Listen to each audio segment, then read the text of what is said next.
La première partie du titre, c'est donc la fabrique de la ville. Donc je vais vous parler de ce qu'on pourrait appeler la ville réelle. La ville réelle, ça veut dire que non seulement ce n'est pas la ville rêvée, la ville utopique, c'est même pas la ville telle qu'on croit la connaître en apparence. C'est la ville concrète, ordinaire. C'est pas la ville des monuments, c'est la ville d'un ensemble très complexe de choses, et la manière dont cette ville se fabrique. Le sous-titre, c'est du Moyen-Âge au décret Bonnier, qui a dû vous paraître un peu mystérieux comme titre. Je ne sais pas s'il est très bon, mais enfin c'est celui que j'ai choisi au moment où on m'a posé la question. Alors du Moyen-Âge, pourquoi? Parce que évidemment la ville s'est fabriquée avant le Moyen-Âge, vu qu'on le verra très rapidement, mais il y a eu probablement il y a eu une agglomération gauloise qui s'appelle Lutèce, dont on n'est plus très sûr maintenant qu'elle soit dans l'île de la Cité. Il y a des gens qui prétendent qu'elle se situe plutôt vers Nanterre. Enfin bon, c'est une chose qui se discute, j'ai quelques doutes, mais enfin, il y a des gens qui prétendent que Paris n'est pas né dans l'île de la Cité, parce que dans les très nombreuses fouilles qu'on a fait dans l'île de la Cité, on n'a jamais trouvé de vestiges de cette époque. Mais ce n'est pas un argument vraiment décisif. Il se peut qu'il n'y ait aucune trace ne soit restée, étant donné que le sol a été énormément remué au Moyen-Âge par tous les travaux qui ont eu lieu à différentes époques, notamment au XIXe siècle, là, où l'île de la Cité a été complètement renouvelée, a complètement changé d'aspect. Quoi qu'il en soit, si vous voulez, on connaît pas dans le détail le processus par lequel s'est fabriquée la ville que les Romains ont installée à Lutèce. On ne connaît que des choses générales. On sait que les Romains traçaient un plan régulier, qu'ils distribuaient les lots, les parcelles à des colons en principe. Théoriquement, et puis ensuite que des indigènes s'y installent. Mais on n'est pas capable de restituer dans le détail, si vous voulez, la manière dont se fabrique une ville de province dans la Gaule romaine. Le point de vue que je vais développer, c'est celui de la manière dont se fabrique un quartier. En termes techniques, on appelle ça un tissu urbain. Donc c'est l'ensemble des rues, des terrains, des maisons qui s'installent. Donc ça, les techniciens appellent ça le tissu urbain. Donc c'est un tissu parce que c'est quelque chose d'homogène et de continu. C'est comme un tissu tissé. C'est homogène et continu. Il n'y a pas d'espace qui ne soit rien. C'est ou bâti ou non bâti, c'est ou privé ou public, mais tout ça se tient. Il n'y a pas d'espace indéfini. Contrairement à ce qui peut se passer aujourd'hui, où il y a des espaces un peu vagues qu'on a quelquefois du mal à nommer. Dans la ville dont je vais vous parler, tout est extrêmement défini, tout se tient, tout est cohérent. Donc dans cette histoire que je vais vous raconter, on peut dire des choses à partir du XIIe, XIIIe siècle. C'est-à-dire comment s'est faite la ville, ou comment s'est transformée la ville entre le Haut Empire romain, le début du siècle et puis le milieu du Moyen-Âge, on ne sait pas trop. C'est pas simplement dans le cas de Paris, c'est très général. On sait très mal, c'est une période assez obscure dans l'histoire de l'urbanisme. On devine que peu à peu les maisons romaines sont tombées en ruine dans certains quartiers qui étaient abandonnés. Par exemple, la montagne Sainte-Geneviève a été abandonnée très tôt. Les seuls quartiers où il y a vraiment une permanence urbaine absolue de l'Antiquité à nos jours, c'est le quartier latin. Donc, mais on voit bien que de Romains, je ne dis pas qu'il ne reste rien, vu qu'il reste les thermes de Cluny, donc, qui sont restés en place. Construction difficile à détruire, donc elle est restée, elle a été réutilisée.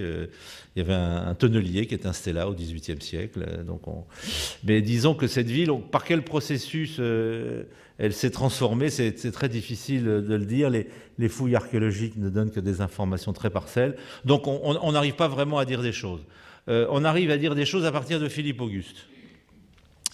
Je vous le montrerai très rapidement tout à l'heure. On arrive à dire des choses parce que on a un texte d'une biographie d'un contemporain de Philippe Auguste qui raconte l'histoire de son règne et qui dit qu'il a encouragé les bourgeois à construire quand il a fait sa nouvelle enceinte, la nouvelle enceinte de Paris. Donc c'est quelque chose d'assez vague, mais vous verrez que à partir de cette simple phrase, on peut faire des hypothèses tout à fait vraisemblables, qui sont reconnues par presque tous les chercheurs. On commence à comprendre comment ça se fabrique.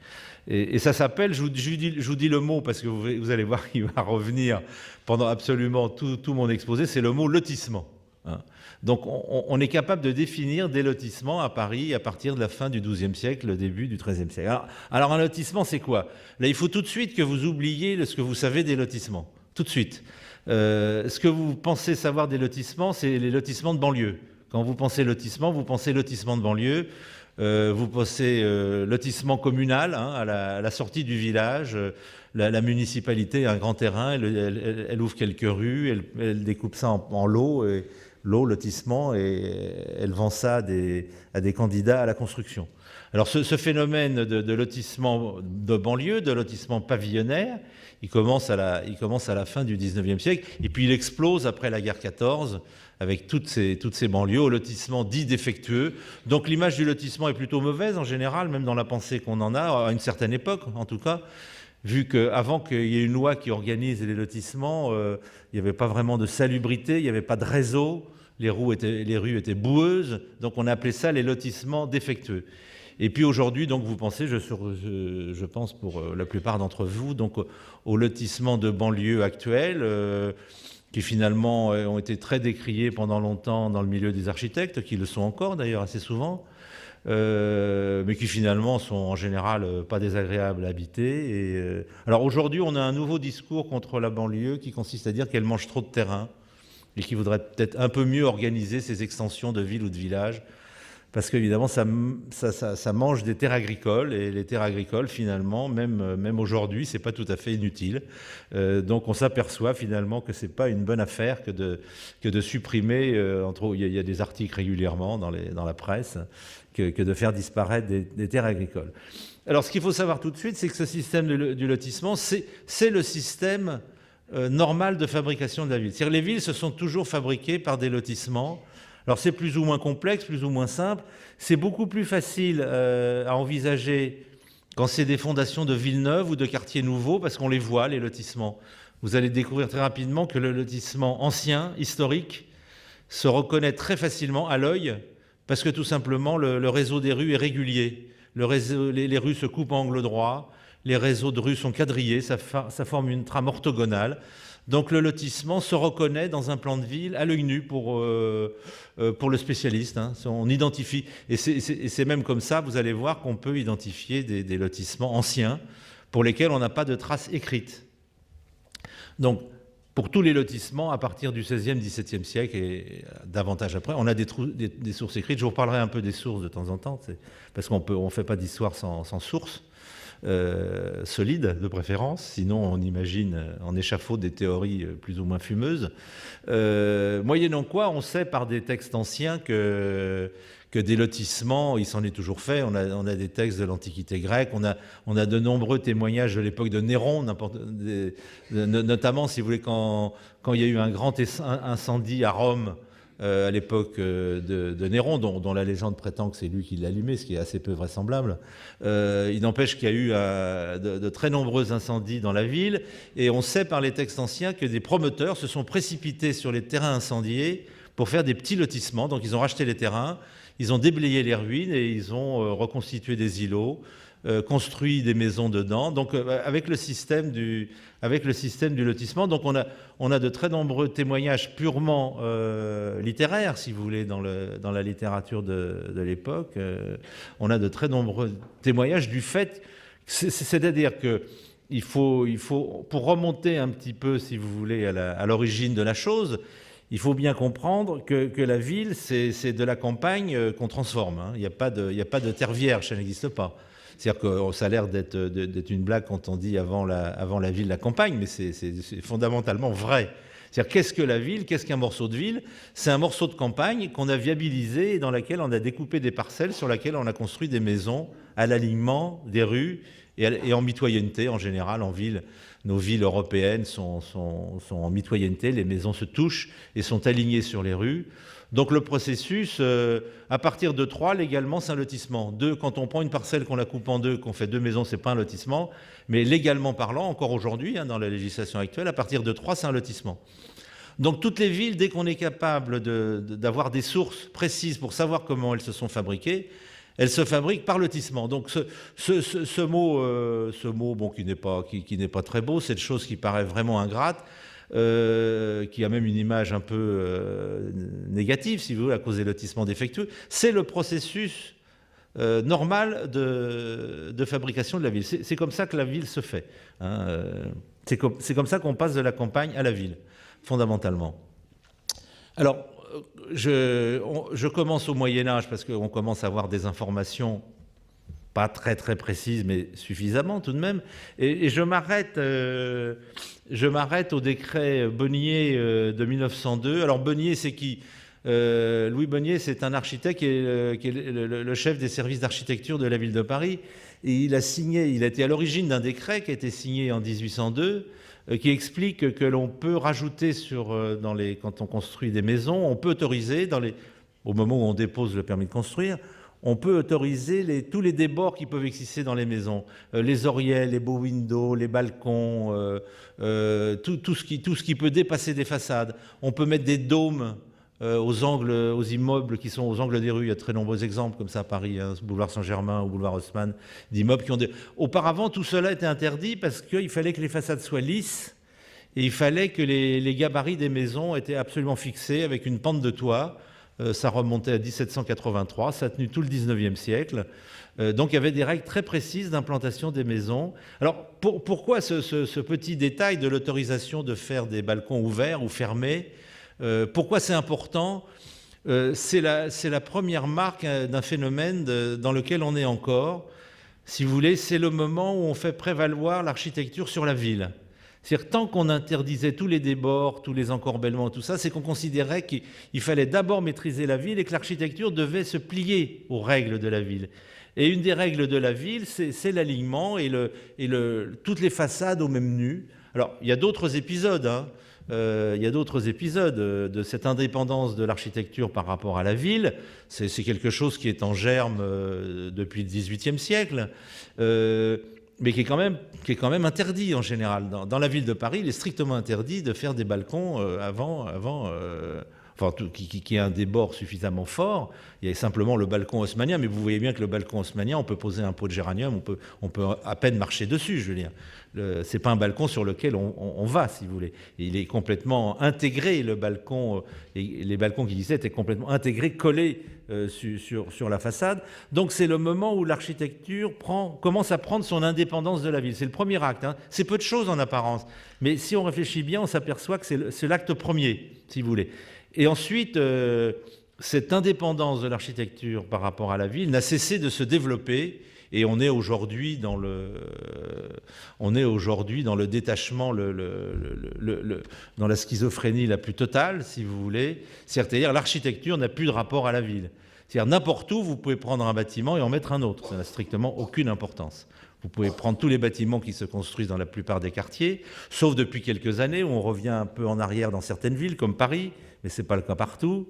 Mais en tout cas, il est clair que les bâtiments, les architectures, n'ont pas un rapport strict, précis à la ville, comme ça l'était en gros jusqu'au XIXe siècle, ou en majorité jusqu'à la dernière guerre. Et ce qui faisait le lien entre l'architecture et la ville, c'était la parcelle. C'est-à-dire, entre l'architecture, qui est une grande structure, et la maison, pour parler simplement, qu'est-ce qui fait la relation entre les deux ? C'est le fait qu'une parcelle, une maison, ça ne se balade pas dans la nature, ça s'inscrit dans une parcelle. Il y a une case en attente, et on met le bâtiment dans cette case, avec des mitoyennetés, un alignement, des façades qui sont au même nu que celles qui sont de part et d'autre. Il y a un rapport très strict que les architectes, depuis le XVIIIe siècle, jugent totalement insupportable. Sauf que les forces ont fait que les forces politiques, les édiles urbains ont fait qu'on a donné raison à la ville jusqu'en 1902, si vous voulez, et qu'on a commencé à lâcher, à la demande des architectes. C'est-à-dire, Louis Bonnier, ce décret répond à la demande des architectes qui veulent mettre des oriels, on appelait ça oriel à l'époque. Donc il y a cette lutte sur les gabarits, sur les hauteurs, sur les pentes des toits, sur le type de pente des toits, et commence un détachement une relation qui va complètement exploser après la Deuxième Guerre mondiale, avec les grands ensembles, hein, pour faire simple, où les bâtiments se baladent dans des grands espaces verts. C'est-à-dire qu'il n'y a plus aucun rapport entre la forme urbaine et le bâtiment. Les bâtiments, ils sont comme si... D'ailleurs, on a souvent fait des bâtiments à l'époque orientés selon le soleil. C'est-à-dire qu'on ne s'est même pas occupé de la forme du terrain où on était, de l'existence d'une pente ou pas. La seule chose qui comptait, c'était de mettre les bâtiments nord-sud de manière à avoir dans chaque appartement le soleil le matin dans la chambre et le soleil l'après-midi dans le séjour. Donc, d'avoir des orientations cardinales, est-ouest, hein, pour les bâtiments. Donc, on ne s'occupait plus du tout de la terre. On faisait une architecture avec le soleil, on faisait une architecture avec le ciel. On ne faisait plus une architecture avec la terre, si vous voulez. Et on est encore plus ou moins dedans. On n'est pas sorti de ce système. J'ai encore entendu récemment un écologiste, je ne sais pas comment on peut l'appeler, qui préconisait dans une ville dont je m'occupe, je fais un petit peu d'urbanisme, de construire toutes les maisons nord-sud. Lui, il voulait nord-sud pour qu'il y ait beaucoup de soleil, sur la façade sud.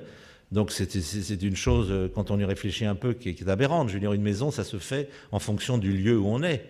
Le soleil, ça compte, évidemment, je ne dis pas que ça ne compte pas, mais ce n'est pas le seul critère possible. Et puis, on ne fabrique pas de la ville avec l'orientation au soleil. L'expérience des grands ensembles l'a suffisamment montré. Donc c'est pour ça que je m'arrête à cette époque, parce qu'on a continué à faire des lotissements. D'ailleurs, le dernier que je vais vous montrer date de 1909. On a continué à en faire. On a continué à en faire des lotissements urbains. Hein, je ne parle pas des lotissements de banlieue. On a continué à en faire très régulièrement jusque dans l'entre-deux-guerres, si vous voulez, pratiquement. Hein. Donc ça a disparu depuis parce que c'est une procédure qui a été complètement abandonnée. Pour la production de la ville, l'idéal même pour la construction de la ville, à la reconstruction de la guerre 14 comme la reconstruction de la guerre 40, c'est on remembre justement pour ne plus être contraint par le parcellaire. C'est-à-dire que les gens n'ont pas compris que le parcellaire était une contrainte positive, que le parcellaire cimentait la ville en quelque sorte. C'est le lien, c'est le ciment, c'est ce qui fait qu'on peut parler de tissu. Sinon, c'est du patchwork. Alors, la première image qu'on reverra à la fin, je ne vous la commande pas trop maintenant, mais c'est tout simplement, pas tous les lotissements parisiens, mais une bonne partie. Il y en a encore des petits à trouver. Donc, vous voyez je ne sais pas, dans les quartiers nord-ouest de Paris, l'extrême nord-ouest, on est dans le quartier de l'Europe, ainsi de suite, on arrive peut-être à 70 ou 80% du tissu urbain actuel, hein, c'est le plan de la ville aujourd'hui, qui s'est constitué par lotissement. Dans d'autres quartiers, c'est beaucoup plus vague. Et puis, il y a des choses qu'on ne sait pas parce que les lotissements, on ne les connaît pas tous. Il y en a qui se repèrent facilement par leur forme, comme on verra, mais quelquefois, il faut faire des études dans les archives, dans les actes des notaires, parce qu'évidemment, tout ça passe devant des notaires. Des lotissements, c'est des actes des gens qui ont un grand terrain, qui le coupent en petits morceaux et qui le vendent, et tout ça passe chez le notaire. Donc, c'est des études très, très importantes que j'ai un peu reprises il y a quelques années pour le plan local d'urbanisme de Paris, mais c'est un travail inachevé, mais en tout cas, c'est déjà une image qui vous montre le poids quand même des lotissements historiques dans l'histoire de Paris. J'ai amené aussi quelques images quand même, étant donné qu'il n'y a pas eu de présentation générale sur Paris, très rapidement, une série de cartes qui ont été reconstituées pour un livre auquel j'ai participé, qui est dans la bibliographie, un livre qui est vendu avec un DVD. Enfin, c'est même au début, c'était un DVD qui est devenu un livre. Donc, c'est un essai de restitution, si vous voulez, de Paris. Donc, ça, c'est le lotissement initial, on pourrait dire. Hein. On sait que c'est du lotissement parce qu'on sait que les Romains divisent leur ville en lots et attribuent, hein, c'est le système de l'attribution, ça s'appelle comme ça chez les Romains, on attribue des parcelles à des colons qui sont des vétérans de l'armée qui sont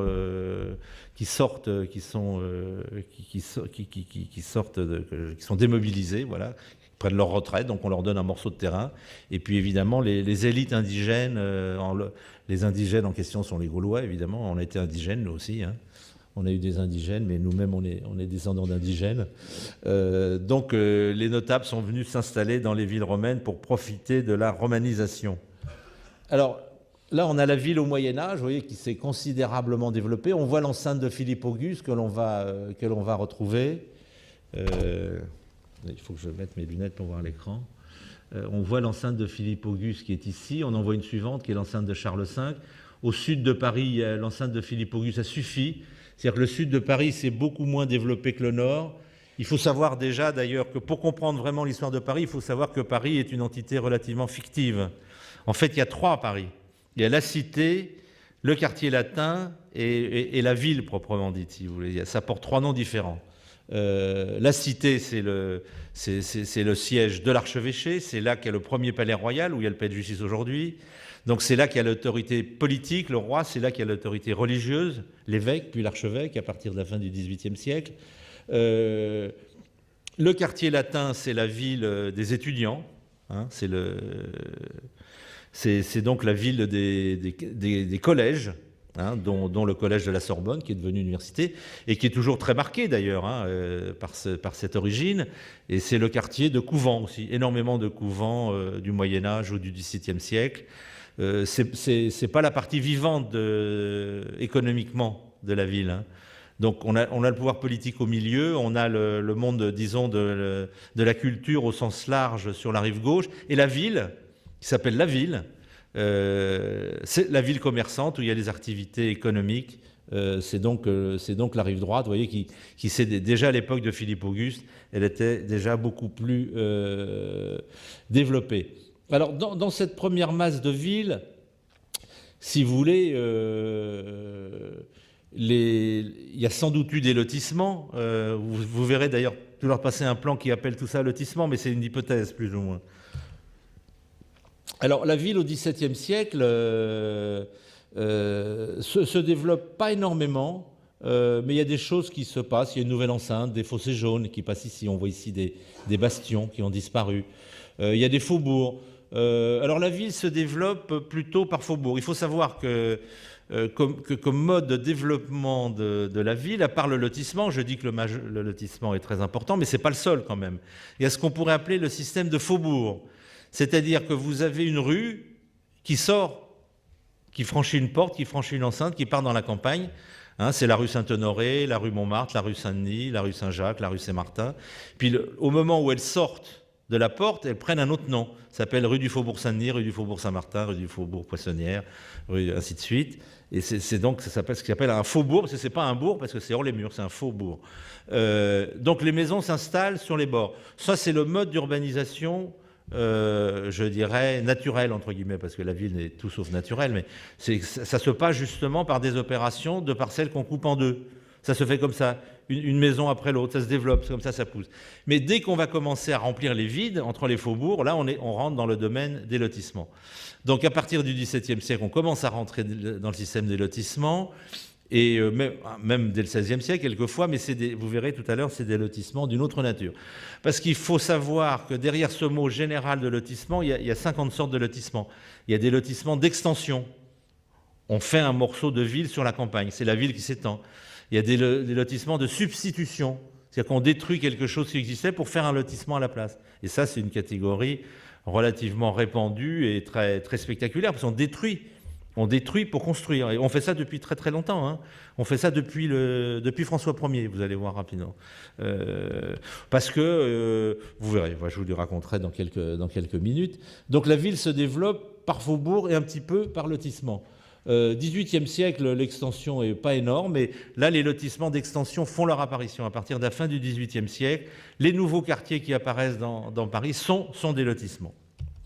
1860, c'est un moment important parce que c'est le moment où, après qu'on ait tracé l'enceinte de Thiers en 1840, 20 ans après, on décide qu'on va faire coïncider les limites administratives avec les limites physiques. Hein, l'enceinte qui a été construite en 1840 de peur d'une invasion. Hein. Les Français et les Parisiens étaient traumatisés par l'entrée des Prussiens et des Russes en 1814-1815 à Paris. Donc on se dit que finalement Paris ville ouverte, qui était une idée de Louis XIV, qui pensait défendre les frontières avec les forteresses de Vauban, c'est peut-être pas une si bonne idée, et ça n'a pas suffi en tout cas au moment de la débâcle napoléonienne. Donc on décide de faire cette enceinte, qui est une enceinte très étrange, c'est une époque où on ne fait plus d'enceinte nulle part, hein.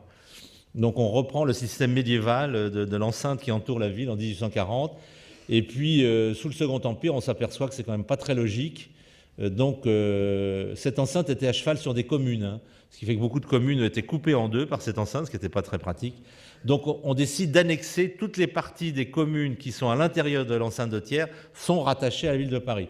Mais ce qui fait qu'il y a des enceintes qui, par exemple, il y a un morceau de Montrouge qui est dans Paris, un morceau de différentes communes comme ça, mais il y a encore la commune à l'extérieur. Il y en a qui ont été par contre complètement englobés, comme Belleville ou d'autres, mais il y a des cas extrêmement différents. Alors toute cette zone ici que vous voyez, qui est encore occupée par des jardins, alors elle va être entièrement urbanisée sous forme de lotissement. Entièrement. Il n'y a pratiquement rien qui échappe. Et donc on arrive en 1900, on arrive à la saturation. C'est-à-dire qu'en 1900, Paris est terminé, en gros, si vous voulez, hein. Il ne se passe plus grand-chose. La seule chose qui va se passer, c'est que les anciennes fortifications de Thiers vont être remplacées en habitat social, en HBM, habitation à bon marché. C'est à peu près les seules grandes transformations. Et puis dans cette seconde moitié du XXe siècle, quelques grandes substitutions. La Halle-aux-Vins, qui devient l'université de Jussieu, Bercy, qui devient un parc, ou les Batignolles, qui va devenir un nouveau quartier. Donc quelques terrains de gare ou quelques terrains d'industrie qui vont permettre des opérations dans les années 70-80. Mais sinon, en gros, dans sa constitution, disons, historique, Paris est achevé en 1900. Alors, une petite image, simplement pour partir sur le plan de Paris à l'époque de Philippe Auguste. Donc, on voit donc là le tracé de l'enceinte de Philippe Auguste sur la rive droite et sur le... Il y a eu une enceinte précédemment, il y a une enceinte carolingienne qui allait de Saint-Germain-le-Serrois à peu près ici, une toute petite enceinte carolingienne sur la rive droite. Donc, l'héritage de l'Antiquité il est relativement important parce que une des structures principales de Paris, qui est la structure nord-sud, hein, rue Saint-Denis, rue Saint-Martin et sur la partie sud, la rue Saint-Jacques et la rue de la Harpe, qui a été remplacée par le boulevard Saint-Michel, hein, sous le Second Empire. Donc on a quand même une structure nord-sud de Paris qui est quasiment en place dès le début du 1er siècle après Jésus-Christ. Donc c'est quand même important de le rappeler. Alors, Paris à l'époque de Philippe Auguste, c'est pour vous situer pour vous situer le cas de ce que je vais commencer à vous raconter. Donc on retrouve l'enceinte de Philippe Auguste. Et on va commencer par les premiers lotissements qu'on connaisse qui sont autour des Halles, qui sont le long de la rue Saint-Denis et le long de la rue Saint-Honoré. Alors là, si vous voulez, on peut donner un exemple de ce que je disais tout à l'heure. On a simplement une phrase très courte disant que Philippe Auguste encourage les bourgeois de Paris à construire. Donc construire, ça veut dire construire intramuros, c'est-à-dire qu'on ne fait pas une enceinte pour construire à l'extérieur. Et puis au Moyen-Âge, construire sa maison à l'extérieur des remparts, c'est pas franchement une bonne idée, hein. Donc on va construire à l'intérieur.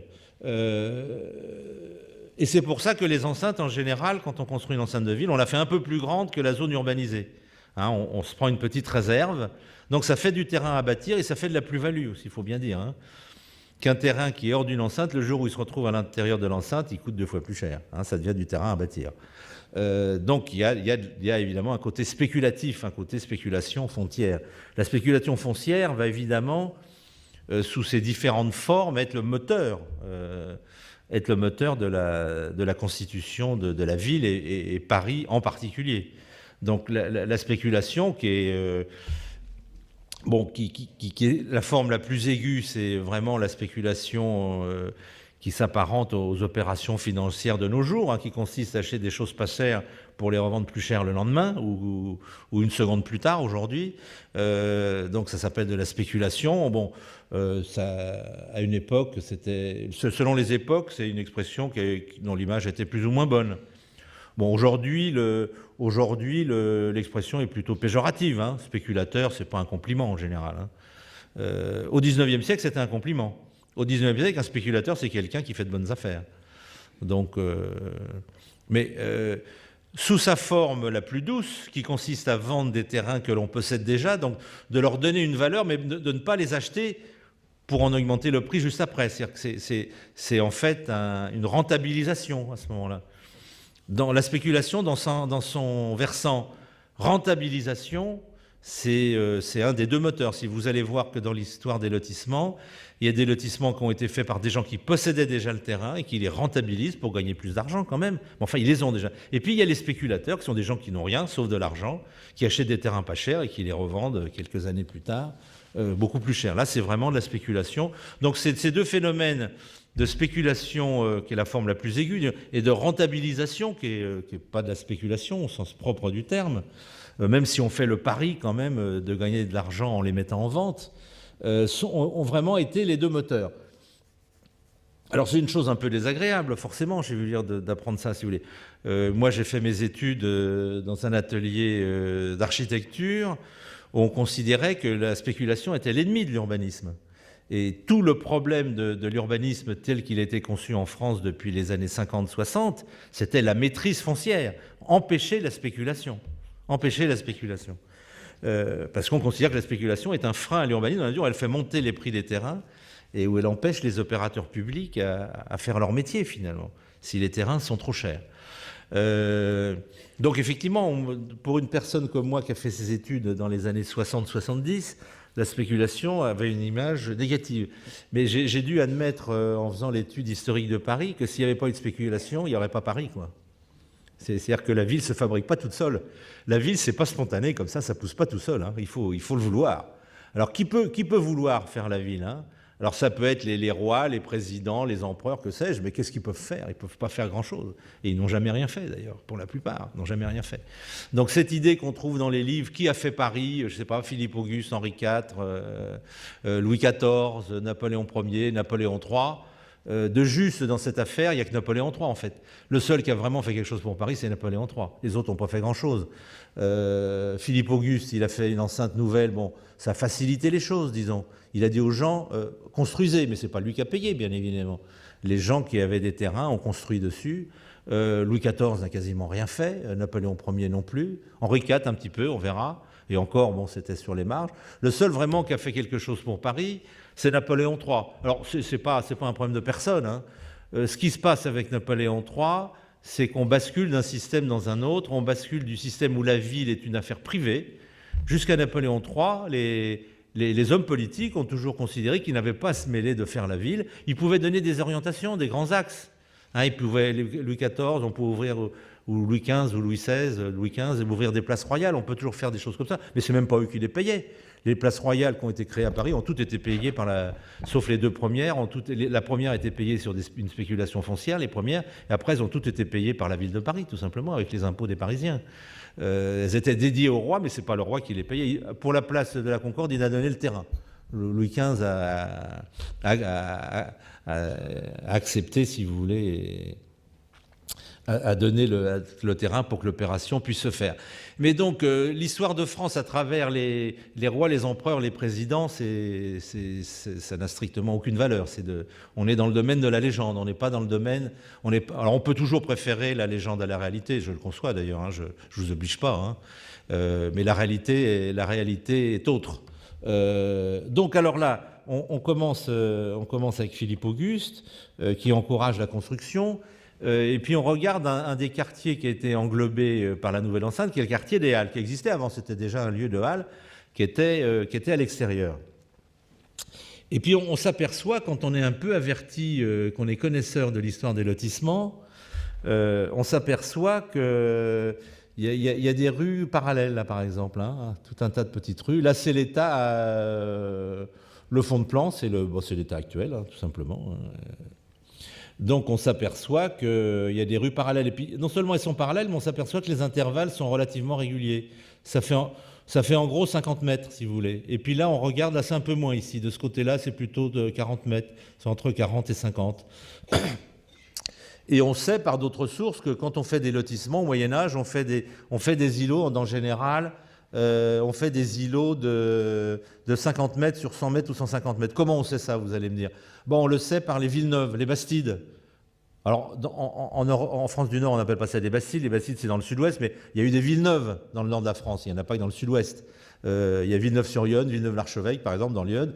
Et quand on mesure les îlots, on s'aperçoit qu'ils font 50 sur 100, 150. Donc, on connaît la mesure de ce qu'est un lotissement urbain en France au XIIe, XIIIe siècle, c'est ça. Et donc, si on réfléchit que la rue Berger a été percée après, c'est le nom du prédécesseur d'Haussmann, Berger, on s'aperçoit qu'on avait des îlots très grands qui font 150 mètres. Il y a aussi, donc, ici, ça appartenait à différents personnages, et là, on sait même ici que tous ces terrains-là qui longent la rue Saint-Denis appartenaient à la même personne, qui était le fief de Thérouanne. Thérouanne, c'est une ville bien oubliée, parce que c'est pratiquement la seule ville française qui n'existe plus.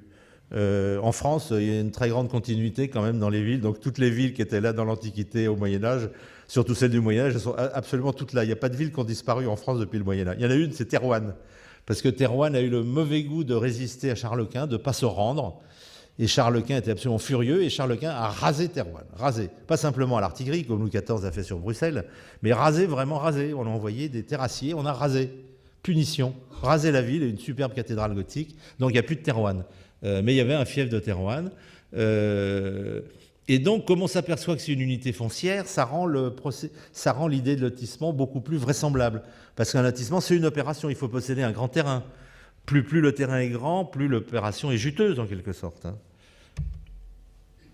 Pardon, j'ai pas pu. Alors voilà, quand on reprend l'état du quartier au XVe siècle, il y a une étude très, très bien faite sous la direction d'André Chastel, historien d'art, qui a été faite il y a une trentaine d'années maintenant sur le quartier des Halles, et on a pu reconstituer l'état du quartier, le parcellaire même, au XVe siècle, en dépouillant tous les actes notariés de vente de terrain. Donc on retrouve l'état initial de ce quartier, et donc on retrouve bien déjà, c'est pas une chose qui est apparue entre le XVe siècle et aujourd'hui, déjà au XVe siècle c'était comme ça. Donc on peut faire l'hypothèse de deux lotissements. Celui-là, moi je l'ai appelé lotissement de Philippe Auguste, parce qu'il fallait bien lui donner un nom, j'aurais pu l'appeler lotissement de la rue Saint-Honoré. C'est une hypothèse que j'ai faite il y a assez longtemps, que j'ai pu confirmer plus tardivement à une époque où j'ai écrit un livre sur l'histoire de Paris en collaboration avec Anne Lombard-Jourdan, une historienne de Paris décédée il y a 2 jours. Elle avait 101 ans. Donc il m'a confirmé que une médiéviste patentait que mon hypothèse était absolument des plus vraisemblables. Idem pour le lotissement du fief de Thérouanne. Donc on a là probablement voilà la voirie dessinée en noir. En termes techniques, on appelle ça la trame vière. C'est la trame des rues, voirie, vière. Et donc voilà on retrouve même, si vous voulez, dans le découpage intérieur des îlots, on retrouve même ici, vous voyez, une sorte de ligne qui sépare les parcelles qui donnent de part et d'autre sur les 2 rues, qui étaient séparées au milieu par une sorte d'arête, si vous voulez, ça forme comme une arête. Et donc ça permet de voir qu'au XVe siècle, on avait encore des parcelles qui faisaient 5, 6, 7 mètres de large et qui faisaient 27 mètres de profondeur, qui est la dimension normale d'une parcelle médiévale. Une parcelle médiévale, c'est entre 5, 6, 7 mètres de large et 25 mètres de profondeur. Pourquoi 25 mètres? Parce qu'on fait une maison sur rue, il y a une cour, et on fait une deuxième maison un peu au-delà, et puis s'il reste, on peut même faire un petit bout de jardin au fond, mais les maisons sont toujours découpées en 2 avec une cour, parce qu'on ne peut pas éclairer 25 mètres de profondeur. Pardon, on ne peut pas éclairer 25 mètres de profondeur, donc il faut faire une cour au milieu pour pas être éclairé en second jour.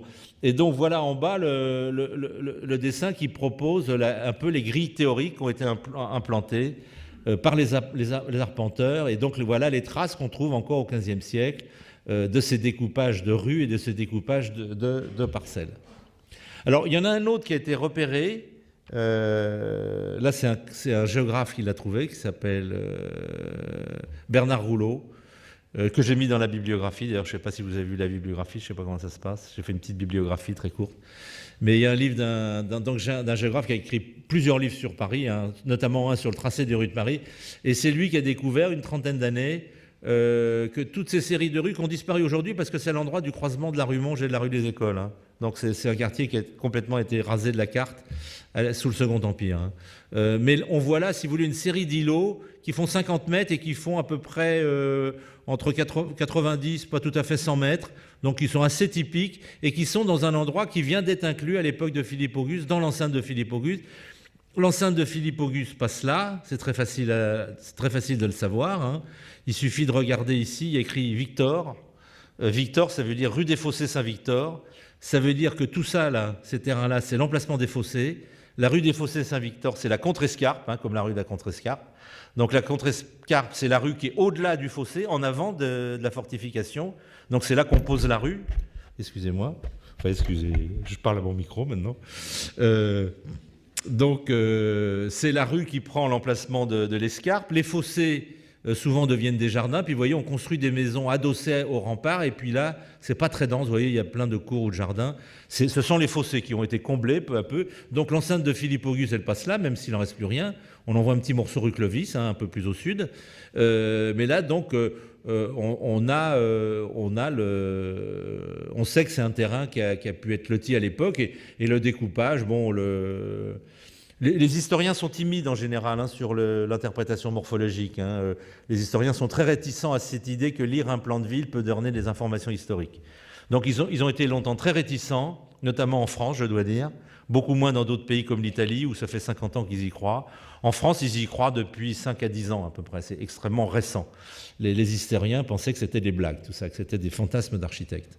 Donc maintenant, ils ont changé d'avis. Et on voit même, vous voyez maintenant, par exemple, pour tout ce cas... Alors on retrouve le fief Thirion, là, hein, mais on peut même lire dans la légende, si vous la voyez bien, oui, j'espère, on peut lire lotissement et voies datant de la fin du XIIe siècle et du début du XIIIe siècle. Donc c'est au moment où on fait l'enceinte de Philippe Auguste. Et vous voyez l'auteur du livre, hein, qui est professeur à la Sorbonne, hein, Dany Sandron, donc qui a tout à fait autorité en la matière, hein, voit plusieurs lotissements, puisque je vois qu'il a mis lotissement au pluriel. Moi, je suis sûr que d'un, mais lui pense qu'il y en a plusieurs, donc je pense qu'il a raison. Ce plan-là, pour vous montrer où s'installent les lotissements. Alors, les lotissements profitent des enceintes. Alors, on a vu des lotissements s'installer dans ce coin-là, si vous voulez, le long de la rue Saint-Denis, hein, dans ce quartier-là. Hein, le lotissement que je vous ai montré tout à l'heure, il est coupé en deux par la rue Montmartre. Hein. Le Thérouanne, il est là. Philippe Auguste, il est là, le long de la rue Saint-Honoré. Mais alors, vous voyez tout de suite un gros morceau, là, en haut à droite, qui a été englobé dans l'enceinte. C'était englobé dans l'enceinte... pour des raisons pratiques, hein, si vous voulez, l'urbanisation qui pousse comme ça le long des faubourgs avait poussé le long de la rue Saint-Denis, le long de la rue Saint-Martin, donc il fallait englober ces quartiers-là. La rue Saint-Honoré, c'était beaucoup plus dense. Il y avait la rue Saint-Antoine ici, donc il fallait aller de la future porte Saint-Denis à la porte Saint-Antoine. Alors, la logique, si vous voulez, ça aurait peut-être été la diagonale, mais on aime bien les formes rondes quand on fait des fortifications, parce qu'il n'y a pas de point mort dans les formes rondes. Hein. L'idéal pour une fortification, c'est qu'elle soit ronde. Il n'y a pas d'angle mort pour les attaques. Hein. Donc, on aime bien les formes ovales ou rondes. Donc, et puis, on en a profité pour englober des terrains qui étaient des terrains maraîchers. Ça s'appelle culture. Hein. Ça veut dire terrain maraîcher. Culture, c'est là qu'on faisait pousser les légumes de l'époque, donc les navets, les carottes, les choux, ainsi de suite, qui nourrissaient la ville, tout simplement. Mais vous voyez bien que ces terrains maraîchers, ces cultures, sont une gigantesque réserve foncière, en fait, hein, et qui, peu à peu, va s'urbaniser, puis c'est ce qu'on appelle le marais, aujourd'hui. Alors, pourquoi ça s'appelle le marais? Parce que c'était des terrains maraîchers. Hein. Et bien sûr, c'est des terrains marécageux qui ont été drainés pour devenir des terrains maraîchers. Donc, les zones comme ça... pas besoin d'être grand prophète pour dire qu'un terrain comme ça, englobé dans une muraille avec des terrains qui ne valent pas grand-chose parce qu'on n'y cultive que des navets, ça va faire de l'urbanisation.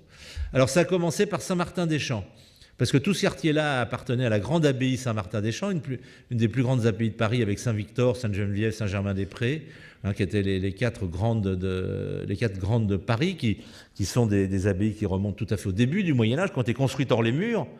même assez loin, comme la dernière, Saint-Marcel, qui ont leur propre enceinte. Hein. Saint-Germain-des-Prés et Saint-Marcel avaient leur propre enceinte à l'époque de Philippe Auguste. Hein. Ils avaient leur propre muraille. C'était des villes en soi, pratiquement.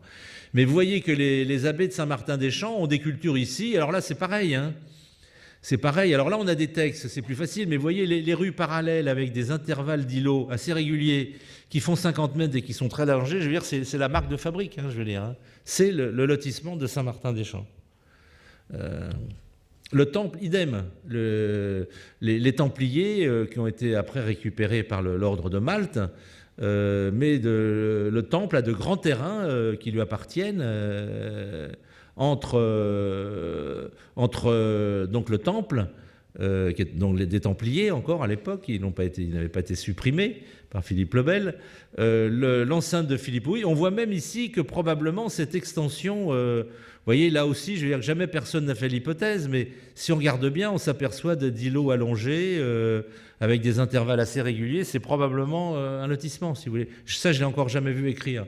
Mais je suis persuadé que ce sont là aussi des lotissements. On voit que cette ville médiévale qu'on prétend comme chaotique, n'importe quoi, l'image stupide de Victor Hugo, que j'aime bien par ailleurs, mais qui décrit dans Notre-Dame de Paris, il regarde Paris vu des clochers de Notre-Dame, on dirait une pelote de laine qui a été complètement embrouillée par un jeune chat qui joue avec une pelote de laine. Je veux dire, c'est une image littéraire sympathique, mais c'est malheureusement faux, et d'autant plus malheureux que les gens du coup sont persuadés que la ville médiévale est chaotique, que c'est n'importe quoi, Et vous voyez que quand les gens du Moyen-Âge ont un terrain libre pour construire dessus, ils font du quadrillage, hein, comme les Romains. D'ailleurs, quand ils ont fait des villes neuves dans le sud-ouest de la France, des bastides, ils ont fait des villes à la manière romaine, hein, peut-être sans le savoir, mais en tout cas à la romaine. De temps en temps, on va faire un petit zoom arrière pour revoir tout ça. C'est le plan de Braun-Heugenberg qui a l'intérêt de montrer en 475 une enceinte qui probablement n'existait plus, qui est celle de Philippe Auguste, mais il a probablement le souci de marquer une trace, hein, parce qu'elle était déjà mangée à l'époque. Hein. Il y avait l'enceinte de Charles V. Vous savez, quand une enceinte ne sert plus pour des raisons militaires, elle est mangée. Hein. On appuie des maisons dessus, puis c'est mangé au sens propre. C'est-à-dire que la muraille devient le mur arrière d'une maison. Il y avait un très bel exemple d'ailleurs que je vous recommande d'aller voir de ce phénomène, si vous voulez, de comment une muraille se mange. C'est un morceau de la muraille de Philippe Auguste qui se trouve rue du Louvre. Alors autrefois, je pouvais donner une indication, si je puis dire, précise, c'était l'indicateur Bertrand, qui avait une boutique bleu ciel. Et au-dessus de l'indicateur Bertrand, on voyait une sorte de tube vide, un cylindre vide. Alors aujourd'hui, c'est plus difficile à trouver, mais si vous prenez la rue du Louvre, que vous la remontez vers le nord, en partant de la rue de Rivoli, et que vous regardez attentivement à gauche, la boutique de l'indicateur Bertrand, qui est une agence immobilière, a disparu, mais on voit ce vide. Alors ce vide, c'est quoi? C'est une enceinte, une tour de l'enceinte de Philippe Auguste, sur laquelle se sont appuyés, à partir du moment où il y a l'enceinte de Charles V, l'enceinte de Philippe ne sert plus. Donc il y a des immeubles qui se sont appuyés dessus. Donc ils l'ont moulé comme un fossile. C'est un fossile. Il y a du calcaire, de la pierre de taille, de la construction, qui est venu mouler la moitié de la tour de Philippe Auguste. Et puis la tour de Philippe Auguste, elle, de l'autre côté, elle est tombée en ruine. Donc il ne reste plus que le moulage. La tour de Philippe Auguste, on ne la voit plus. Elle est dans le sol. Si on creusait, on la retrouverait. Elle est dans le sol, mais en élévation, il n'y a plus que son moulage par un immeuble du XVIIe ou du XVIIIe siècle. Puis il y en a eu un du Moyen-Âge, mais il a été celui qui existe encore, et doit être XVIIe ou XVIIIe siècle. Donc, voyez ce phénomène. Et alors, on voit bien, vous voyez, dans Braun-Heugenberg, on retrouve le fief Thirion, très très bien, voilà. On retrouve les lotissements de la rue Saint-Honoré, du fief de Thérouanne. Et puis, on voit une ville. Alors, évidemment, à l'époque, Braun-Heugenberg, le cartographe et le dessinateur simplifiaient les choses un peu. Donc, mais vous voyez, on a l'impression d'une ville très très quadrillée. Alors non seulement on trouve le Cardo d'Ecumanus romain, hein, Saint-Martin-Saint-Jacques, mais on retrouve la rue Saint-Denis, la rue de la Harpe. On retrouve peut-être la rue qui doit être ici, ça doit être la rue des rois de Sicile. Là, c'est la rue des Francs-Bourgeois. On n'a pas de preuve que c'est des traces de la ville romaine, mais c'est pas invraisemblable. Et puis on voit beaucoup de hors la périphérie où ça part en éventail, on a quand même une ville très quadrillée. J'avais participé à la présentation d'exposition sur le Grand Paris qui a eu lieu ici il y a quelques mois, l'an passé, Et on décrit toujours Paris comme une ville qui pousse comme les cernes d'un arbre. Hein. On dit, il y a une enceinte, ça pousse comme ça. Paris pousse, elle pousse comme ça les enceintes, mais les enceintes, c'est rien dans une ville. La preuve que c'est rien, c'est que ça disparaît. L'enceinte de Philippe Auguste, elle n'existe plus. Il reste un morceau rue Clovis, un morceau en négatif rue du Louvre, un morceau dans un parking de la rue Mazarine, et puis un autre morceau, je ne sais plus, à la rue des Francs-Bourgeois. Il doit rester 5 ou 6 morceaux et elle n'existe plus. Donc les enceintes, c'est visible, mais ça n'a pas de poids dans la formation de la ville. Ce qui compte, c'est les rues, c'est les lotissements. Paris est une ville quadrillée, contrairement aux apparences. Il ne faut jamais se fier aux apparences, notamment dans ce domaine. Et là, on saute au plan de Gomboust pour aborder les autres séries. Alors là, en 1652, on retrouve toujours un centre de Paris bien quadrillé, hein, mais on voit que l'enceinte de Charles V, peu à peu, s'est remplie. Alors comment s'est-elle remplie? Alors il y a plusieurs processus. Alors le processus le plus amusant, le plus anecdotique, si vous voulez, c'est celui du Palais des Tournelles. Parce que le Palais des Tournelles, où on faisait des tournois, comme l'indique ici ce cavalier, si vous voulez, il y avait une lice pour faire des tournois. Ce pauvre Henri II s'est percé un œil, en est mort. Donc ses successeurs ont décidé que vraiment ce n'était pas un lieu fréquentable qui portait malheur. Donc on a décidé d'en faire une manufacture de tissus. Donc voilà, c'est devenu la place des Vosges. Hein. Je vous donne le résultat final tout de suite, mais on va revenir un petit peu en arrière. C'est dans le plan de Gomboust, hein. C'est la place des Vosges. On sait par une étude faite par une dame anglaise, Hilary Bellon, que le premier, enfin on le savait avant, mais elle a fait la meilleure étude existante sur le sujet. On sait qu'en fait, c'était de faire, l'idée de Sully, hein, qui était un industrieux, hein, c'était de faire une usine de tissus à Paris, parce qu'on est dans les marais, là, il y a de la place, hein. Et donc voilà un tissu de manufacture de soie, organisé sur ce terrain-là qui deviendra le couvent des Minimes après. Hein. Et puis on laissait un espace devant, on laissait une place libre devant. Et puis Sully a pensé qu'on pouvait rentabiliser tout ça. Hein. Donc rentabiliser, ça veut dire quoi? Ça veut dire faire un lotissement. Donc les places royales sont des lotissements. Même les places royales, vous voyez, sont des lotissements. Alors, on voit une fête là sur une gravure un peu plus tardive, hein, postérieure à Henri IV. Donc le processus, c'est que le roi ne peut pas se faire lotisseur, ça ne fait pas chic. Donc le roi en a chargé Sully. Donc Sully se met d'accord avec ce qu'on appellerait aujourd'hui des marchands de biens, donc vend les terrains, établit une règle qui oblige tous les acheteurs de terrain chez le notaire dans l'acte de vente à construire tous la même façade. C'est-à-dire que les façades sont uniformes parce que dans l'acte de vente, on joint dans le cahier des charges, hein, en pièce annexe, la façade. Donc les gens achètent le terrain et la façade sur un bout de papier et sont obligés de la construire. Donc on a fait Richelieu comme ça aussi, que j'avais dû montrer, je pense, dans mon premier exposé. Alors on voit la régularité de la chose du lotissement, tout simplement, vous voyez, par la régularité des bâtiments en aile derrière. Les lots, vous voyez, les lots du lotissement, c'est un pavillon dans chaque lot. On reconnaît les lots à la forme des toitures, hein, aux toitures en pavillon à 4 pans. La toiture à 4 pans en pavillon détermine la part. Alors ça se voit encore très bien dans le plan de Turgot. Hein. On est au milieu du XVIIIe siècle, on voit encore très très bien ceci. Alors les limites du lotissement, c'est la rue des Tournelles, le nord est à gauche, hein, en bas à gauche. Le plan de Turgot est orienté comme ça. Et donc ça prend tout ce terrain-là, tout ça va jusque-là. Voyez, tout ça fait encore partie du lotissement, ce petit morceau-là.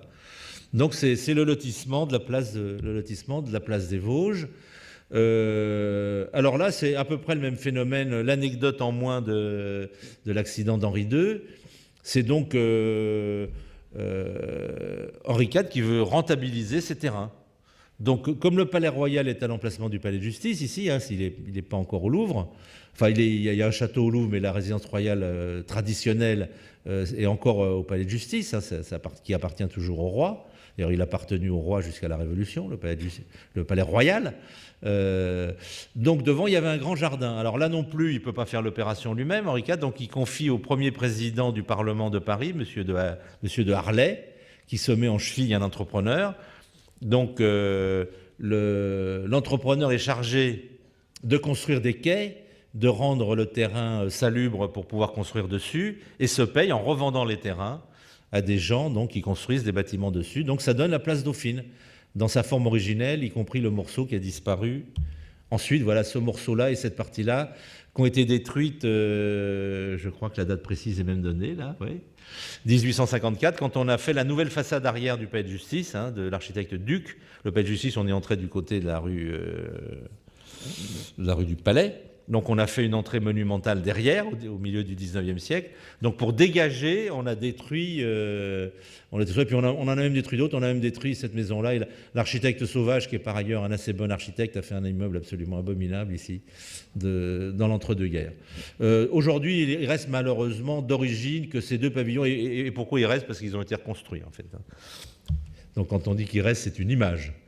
Donc voilà une vue d'un graveur, Châtillon, d'un cartographe qui vous montre... Alors l'opération de la place Dauphine est une opération très intéressante parce que c'est en même temps que le Pont-Neuf et que la rue Dauphine, qui est la première rue droite de Paris. Des rues vraiment droites à la manière italienne, moderne. La première rue moderne de Paris, c'est 1608, rue Dauphine. Donc il y a la rue Dauphine dans l'axe. Alors là, Henri IV a eu un peu de mal parce que les grands Augustins qui étaient là, avec l'énorme église gothique des grands Augustins, qui était détruite après la Révolution, l'énorme église, donc les Augustins râlaient et Henri IV leur expliquait que de construire des immeubles sur leur terrain, ça leur rapporterait beaucoup plus que les choux de leur jardin et qu'ils pouvaient acheter leurs choux ailleurs. Donc une gravure du XVIIe qui montre donc la place Dauphine dans son état initial. Donc on a plus ou moins restauré, rebricolé les deux pavillons d'hôtel. Alors l'île Saint-Louis aussi, hein, un des lieux les plus prestigieux de Paris, peut-être le mètre carré le plus cher de tout Paris. Au départ, ce n'est qu'un vulgaire lotissement. Hein. C'est un lotissement. Hein. C'est un ensemble de gens, dont M. Marie, qui a donné son nom au Pont Marie. Hein, c'est le nom du monsieur qui a fait l'opération. Donc ce sont des gens qui achètent pas cher, parce que c'est un terrain où il n'y avait pas de pont, il n'y avait rien, c'était une île, il y avait des dépôts de bois, plus ou moins. Donc c'était une île en jachère. Donc un groupe de financiers, avec un entrepreneur, Marie, achète le terrain, perce quelques rues, à rue Saint-Louis en Lille, ainsi de suite. Il perce 2 rues principales, une autre ici, là. Et puis on essaye de faire une ordonnance qui ne sera pas respectée. Les maisons ont été construites, hein, c'était détruit en général à la fin du XVIIIe siècle, les maisons sur les ponts, sur le pont-mât. On construit des maisons pour gagner de la place, hein, ça fait du terrain en plus, ça fait des sous en plus. Hein. Donc là, c'est une gigantesque opération spéculative, là, parce que Marie ne possédait pas le terrain, a priori. Il a fallu qu'il l'achète, et ça s'est construit peu à peu au XVIIe, XVIIIe siècle, et c'est devenu aujourd'hui la merveille des merveilles, mais au départ, c'est une vulgaire spéculation foncière. Merci, messieurs les spéculateurs. On est obligé de dire ça. Ça, c'est le Pré-aux-Clercs, un assez beau quartier aussi, la rue de l'Université. Là, c'est un spéculateur qui a racheté ça à la Reine Margot, à la célèbre Reine Margot, qui avait son hôtel ici, là, qui avait un très grand jardin et qui l'a vendu à des spéculateurs qui ont construit tout ce quartier. Il devait y avoir un marché qui ne s'est pas fait, finalement. Donc, c'est tout ce quartier qui va jusqu'à la gare d'Orsay, qui est un gigantesque lotissement qui date du début du XVIIe siècle. Ça, c'est le lotissement de la culture Sainte-Catherine. La culture Sainte-Catherine, dépendait des terrains de Sainte-Catherine des Écoliers, qui correspond aujourd'hui à une place, une jolie petite place avec plein de petits restaurants dans le Marais, la place Sainte-Catherine, qui était un couvent qui a été détruit longtemps avant les révolutions. Là, vous verrez, c'est les ecclésiastiques eux-mêmes qui ont fait l'opération. Là, ce sont les abbesses de Sainte-Catherine qui ont détruit leur propre couvent pour construire un marché et une place pour renflouer leurs finances. Mais elles avaient déjà vendu avant, dès le début du XVIIe siècle, leur terrain maraîcher, culture Sainte-Catherine, et on reconnaît ici la rue des Francs-Bourgeois et le terrain de Madame de Carnavalet, donc c'est le futur musée, l'hôtel Carnavalet, musée Carnavalet. Là aussi, alors je ne vous montre pas tous les lotissements, parce qu'un des plus grands de Paris, c'est celui du cardinal Richelieu, le cardinal lui-même. Hein. Tout ce qui est au nord du Palais Royal jusqu'à la Bourse, tout ce quartier-là gigantesque, hein, c'est une opération foncière de Richelieu, qui, pour se construire son palais royal autour du jardin du Palais Royal, a vendu tous les terrains autour et s'est construit un palais avec. Opération très, très, très avantageuse. Là, j'aurais dû le mettre un peu avant, hein, excusez-moi, parce qu'en fait, là, c'est une opération antérieure, c'est une opération qui se pense sous François Ier, celle-là. Alors, François Ier est celui qui montre l'exemple. François Ier avait comme ça plusieurs hôtels dans Paris, à l'intérieur de l'enceinte de Philippe Auguste, enfin juste à l'extérieur. Là, on est entre l'enceinte de Philippe Auguste et l'enceinte de Charles V. Il avait plusieurs hôtels comme ça. Et François Ier, bon, vivait sur un grand train, il avait besoin d'argent. Donc François Ier a vendu l'hôtel de Flandre, l'hôtel de Bourgogne, l'hôtel Saint-Paul. Il a vendu 3 grands hôtels avec leurs jardins.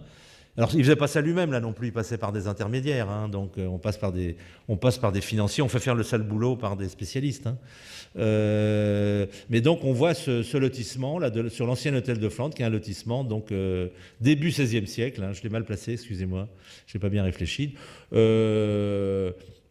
En dépouillant les archives des notaires, on a pu reconstituer. Puis là, il y a un autre lotissement qu'on peut repérer aussi hein, d'un autre propriétaire. Et ce quartier a été pas mal changé, mais on reconnaît encore. Il y a encore des traces. Vous voyez, tous les traits qui sont en bleu sont des traces du parcellaire d'origine, c'est-à-dire du parcellaire du début du XVIe. Il reste encore le tracé de quelques rues. Là, c'est la rue Rousseau, la rue du Coquet-Rond, ainsi de suite. On est entre la place des Victoires et la rue du Louvre. Alors, c'est un quartier ce lotissement a été un peu entamé par le percement de la rue Étienne Marcel, par le percement de la rue du Louvre. Mais il y a quand même encore aujourd'hui, toutes ces parcelles que j'ai dessinées en bleu sont des traces du lotissement d'origine. Alors, les places royales, deuxième exemple, la place Vendôme. La place Vendôme, là, c'est une opération spéculative de Louvois, ministre, et de Mansart, architecte. Hein. Donc les architectes à l'époque pouvaient spéculer absolument sans problème, c'est interdit aujourd'hui. Mais donc Mansart qui s'est dessiné et Louvois qui a de l'argent achète ce gigantesque terrain. On va en réserver une partie pour construire le couvent des Capucines, et puis on garde ce très grand terrain pour faire une place. Alors on fait plaisir au roi aussi, hein. On fait une place dédiée à Louis XIV. Donc Louis XIV est content, Louvois est content, Mansart est content, tout le monde est content. Donc ça fait une place royale. Et puis tout ça, Louvois se rembourse de l'achat du terrain et Mansart gagne de l'argent donc en construisant des hôtels. Alors je vous montre plusieurs versions. Ça c'est les limites du lotissement que l'on voit ici. Et là c'est un placard de publicité. C'est-à-dire, à partir de cette époque-là, quand on fait un lotissement, on fait comme les agents immobiliers, on fait un petit dessin avec le plan. Vous verrez tout à l'heure qu'on met la liste des parcelles, on indique l'adresse où on doit s'adresser, ou l'endroit où on doit aller pour acheter le terrain. Donc c'est des placards publicitaires. C'est le plus ancien placard publicitaire d'agents immobiliers, en quelque sorte. Donc le Mansart, c'est le Louis Hardouin qui s'est fait appeler Mansart parce qu'il était cousin de François, le grand architecte. Voilà le projet définitif avec le découpage des lots et le nom des acheteurs, les gens qui ont acheté les terrains autour de la place Vendôme. Avec une façade obligée là aussi. On vend le terrain et la façade. Hein. C'est une opération telle que ça se passait assez souvent autrefois. Donc ça donne ça finalement à la fin. Donc finalement c'est très bien parce que ça fait une très belle place. Ça fait gagner de l'argent à Louvois et à Mansart. Mansart, ça lui fait, il remplit son pressbook, donc tout est bien. Alors là, on va voir un architecte qui a beaucoup pratiqué ça, qui est Brongniart, qui est célèbre comme à cause du nom du palais. Beaucoup d'architectes sont oubliés, mais lui, il a la chance comme Garnier d'avoir un bâtiment à Paris qui porte son nom, donc c'est le palais Brongniart, la Bourse. Mais Brongniart est un grand spéculateur devant l'éternel. Hein. Donc je vais vous montrer plusieurs exemples de Brongniart. Là, c'est rue Monsieur, dans le 7e arrondissement. Alors Brongniart, il fait des placards publicitaires très alléchants parce qu'il construit des hôtels comme s'ils existaient. En fait, c'est suggérer aux gens qui vont acheter les terrains de se faire construire un hôtel par Brongniart de préférence, évidemment, il n'est pas idiot. D'ailleurs, on sait que Brongniart, très souvent, revend les terrains le même prix qu'il les achète.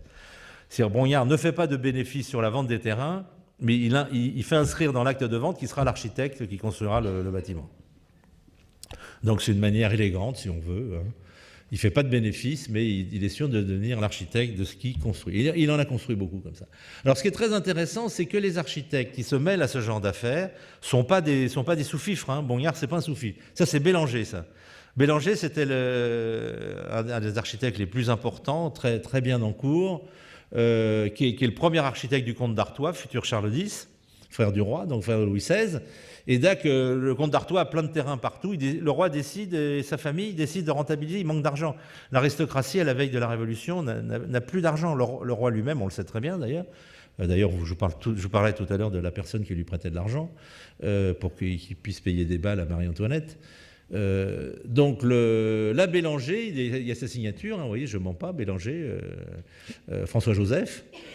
c'est lui qui dessine le démembrement de la pépinière du comte d'Artois. On garde juste un petit bout pour les écuries. Et tout ça, c'est des lots à vendre.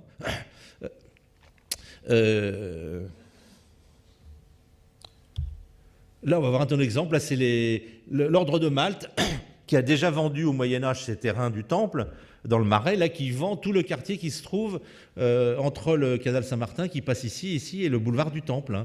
Là, c'est le boulevard du Temple, le boulevard du Temple, voilà, le futur, où il y avait tous les théâtres autrefois. Donc, gigantesque lotissement. Alors, si vous voulez, on a du style à l'époque. On veut faire des sous, mais pas seulement. C'est quand même l'ordre de Malte, il faut qu'il tienne son rang. Il veut gagner de l'argent sur sa culture, sur son marais, mais il fait une place quand même. D'abord, on fait une petite entrée, parce que les entrées, ça fait toujours joli, ça attire les gens, ça attire le client. Ça fait une porte d'entrée, c'est comme une petite ville dans la ville. Ça s'appelle Villeneuve du Temple, d'ailleurs. Villeneuve des Marais du Temple. Donc, voilà, avec les nouvelles rues, ainsi de suite. On fait une place qui, malheureusement, n'a pas été réalisée, mais on fait de l'embellissement, quand même, ce qu'on appelle, à cette époque-là, on gagne de l'argent, mais on fait du beau, quand même. On n'est pas... c'est pas les actionnaires d'aujourd'hui quand même qui veulent de l'argent, de l'argent, de l'argent. Là, on veut de l'argent parce que vouloir de l'argent, c'est tellement naturel que ça s'est toujours fait. On a toujours voulu de l'argent. Il n'y a aucune époque où les gens n'ont pas voulu gagner de l'argent. Ça n'existe pas. Mais on a la classe, donc on fait beau en même temps. On essaye de faire beau. Et puis, quand on fait beau, ça attire le client même, en fait. C'est d'autant moins stupide que ça donne encore de la valeur à ce qu'on fait. Parce que si on fait beau, habiter là, sur la place, ça fait une belle vue quand on ouvre ses fenêtres. Bon, donc on fait à la fois, on rentabilise. C'est pas des spéculateurs, c'est un terrain qui leur appartenait aux chevaliers de Malte. Mais on fait de. Alors là c'est plus terre à terre parce que les Mathurins eux, étaient vraiment très pauvres. Alors les Mathurins des Chaussées, ils avaient un couvent à côté de l'hôtel de Cluny, et c'est eux qui rachetaient les prisonniers au Barbaresque. Donc ils faisaient la quête. Il y a plusieurs ordres des Chaussées comme ça, mais il y a des Mathurins des Chaussées. Donc c'est des mendiants et qui ramassent de l'argent pour acheter des prisonniers à Alger ou à Tunis. Mais les Mathurins, comme beaucoup d'ordres urbains, sont en faillite à la veille de la Révolution. Les ordres religieux qui sont riches sont ceux qui sont à la campagne. Parce qu'à la campagne, les grandes abbayes, Fontevraud, que sais-je, Clairvaux, j'en cite deux qui sont devenus des prisons, c'est pas le hasard. Donc les grandes abbayes possèdent des bois. Des grands bois. Et le bois, à la fin de l'Ancien Régime, c'est le pétrole. Donc les abbés des grandes abbayes dans les régions et des forêts, c'est comme les émirs des pays du Golfe. Ils ne savent pas quoi faire de leur argent, donc ils se font construire des abbayes absolument superbes, somptueuses, princières. Par contre, les Mathurins des Chaussées, eux, ils n'ont pas de bois. Donc ils sont obligés de vendre leur terrain. Les terres des Mathurins, elles sont en rose. Donc ils avaient des maraîchers qui leur rapportaient presque rien. Donc ils décident de vendre ça. Ils vendent ça à des spéculateurs. Alors là, il y a un système qui marche très bien à cette époque. On est à la fin du XVIIIe siècle, dans les années 70, 80, 90, à la veille de la Révolution. Et pour faire des affaires, il faut 3 acteurs. Il faut des gens qui ont des terrains, mais qui acceptent de les vendre. Il faut des vendeurs.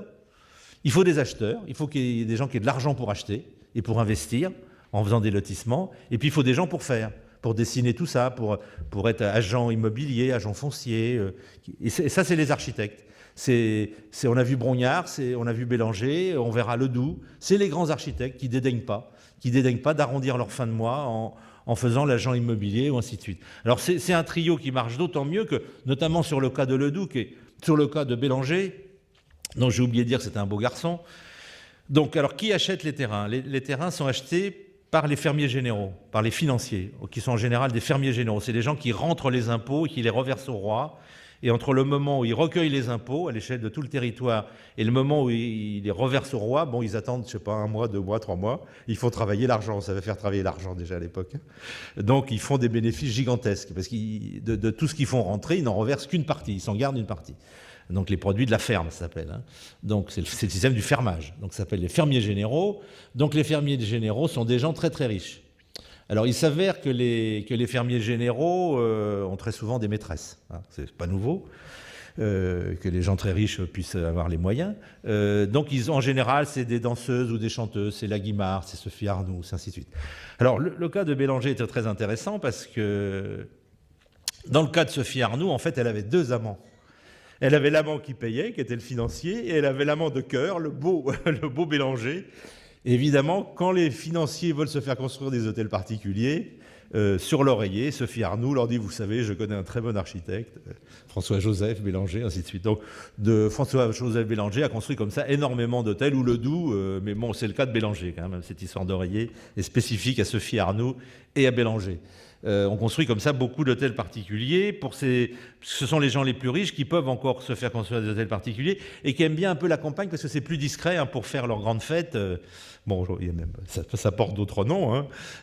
Pour faire leurs grandes fêtes, la campagne, c'est déjà un peu plus discret que dans le centre de Paris. Donc, ils aiment bien être un peu à la périphérie. Et puis, comme le terrain est pas cher, ils peuvent avoir des jardins. Le duc d'Orléans, qui pratique beaucoup ça, a fait habiter sa maîtresse juste à côté, Madame de Montesson. Ils ont deux parcelles contiguës, je vais vous montrer ça après. Alors, là, ce qu'on voit, c'est les gens qui rachètent les terrains démembrés par les Mathurins. Ça, c'est les démembrements des marais des Mathurins. Donc, on voit apparaître deux sortes de gens. Alors, vous allez voir apparaître de temps en temps Brognard, mais comme il n'a pas d'argent, il est obligé de s'associer avec un entrepreneur, le Tellier. On voit du Brognard ici. La Laborde. Alors, Laborde, c'est le financier de Louis XVI. Hein. Quand Louis XVI manque d'argent, il va chez Laborde. Donc, il lui prête de l'argent, qui rachète tout ce grand morceau et qui fera percer la rue Laffitte, qui s'appelait rue Laborde, mais qui, à l'époque, s'appelait rue Laborde. Donc Laffitte, qui est un autre banquier d'ailleurs, c'est la vocation d'installation des banquiers dans ce quartier, les financiers. Bourret de Vézelay, c'est le fermier de l'artillerie c'est lui qui gère l'artillerie de l'armée royale, Bourret de Vézelay. Là, c'est l'association d'un architecte, Marin de la Haye, d'un fermier général, Marin de la Haye, et d'un architecte Aubert. Il y a très souvent ce genre d'association entre celui qui sait faire et celui qui a l'argent pour le faire. Et donc voilà comment le quartier de la Chaussée-d'Antin, l'opéra, ici c'est la rue de la Chaussée-d'Antin, là c'est la rue du Helder, la rue Tête-Bout, la rue Laffitte, la rue Caumartin, l'opéra est ici. Hein. L'opéra est ici. Vous voyez que le quartier de l'opéra, à la fin du XVIIIe siècle, c'est une mosaïque de lotissements vraiment. Hein. C'est à 80. Et encore, moi, il y a peut-être des lotissements ici que je n'ai pas trouvés parce qu'ils ne sont pas documentés dans les archives. Mais on doit arriver à 80. Et ici, il y a la rue Vignon, la rue Godot de Morroy et tout ça qui sont des lotissements, mais plus tardifs, qui sont des lotissements début du XIXe siècle. Donc, vous verrez d'ailleurs tout à l'heure. Ce n'est que du lotissement. Hein. Je ne suis pas un obsédé. Hein. Donc, on perce des rues parce que comme c'est des grands terrains, il faut percer des rues. Donc, vous avez la date de percement des rues. Alors là, on n'a pas pu prolonger tout de suite la rue du Helder parce qu'il y avait un cimetière. Donc, on n'avait pas le droit de passer dans les cimetières. Hein. Même quand on avait de l'argent, on ne pouvait pas passer dans les cimetières. Donc, il a fallu attendre la Révolution pour que la rue du Helder arrive jusqu'au boulevard Haussmann. Et alors voilà ce que ça donne en 1785 dans le plan de la censive de l'archevêché, parce que comme les impôts étaient levés par les seigneurs religieux ou féodaux, on fait lever des censives qui sont des espèces de plans terriers, parce qu'on paye le censé que, vous savez ou vous ne savez pas que sous l'Ancien Régime, on ne peut pas être propriétaire de son terrain. On n'est que dépositaire de manière quasiment éternelle, mais on n'est pas propriétaire. Ne sont propriétaires que les seigneurs laïcs ou ecclésiastiques, c'est-à-dire les princes, les ducs, les comtes, les marquis et les abbés.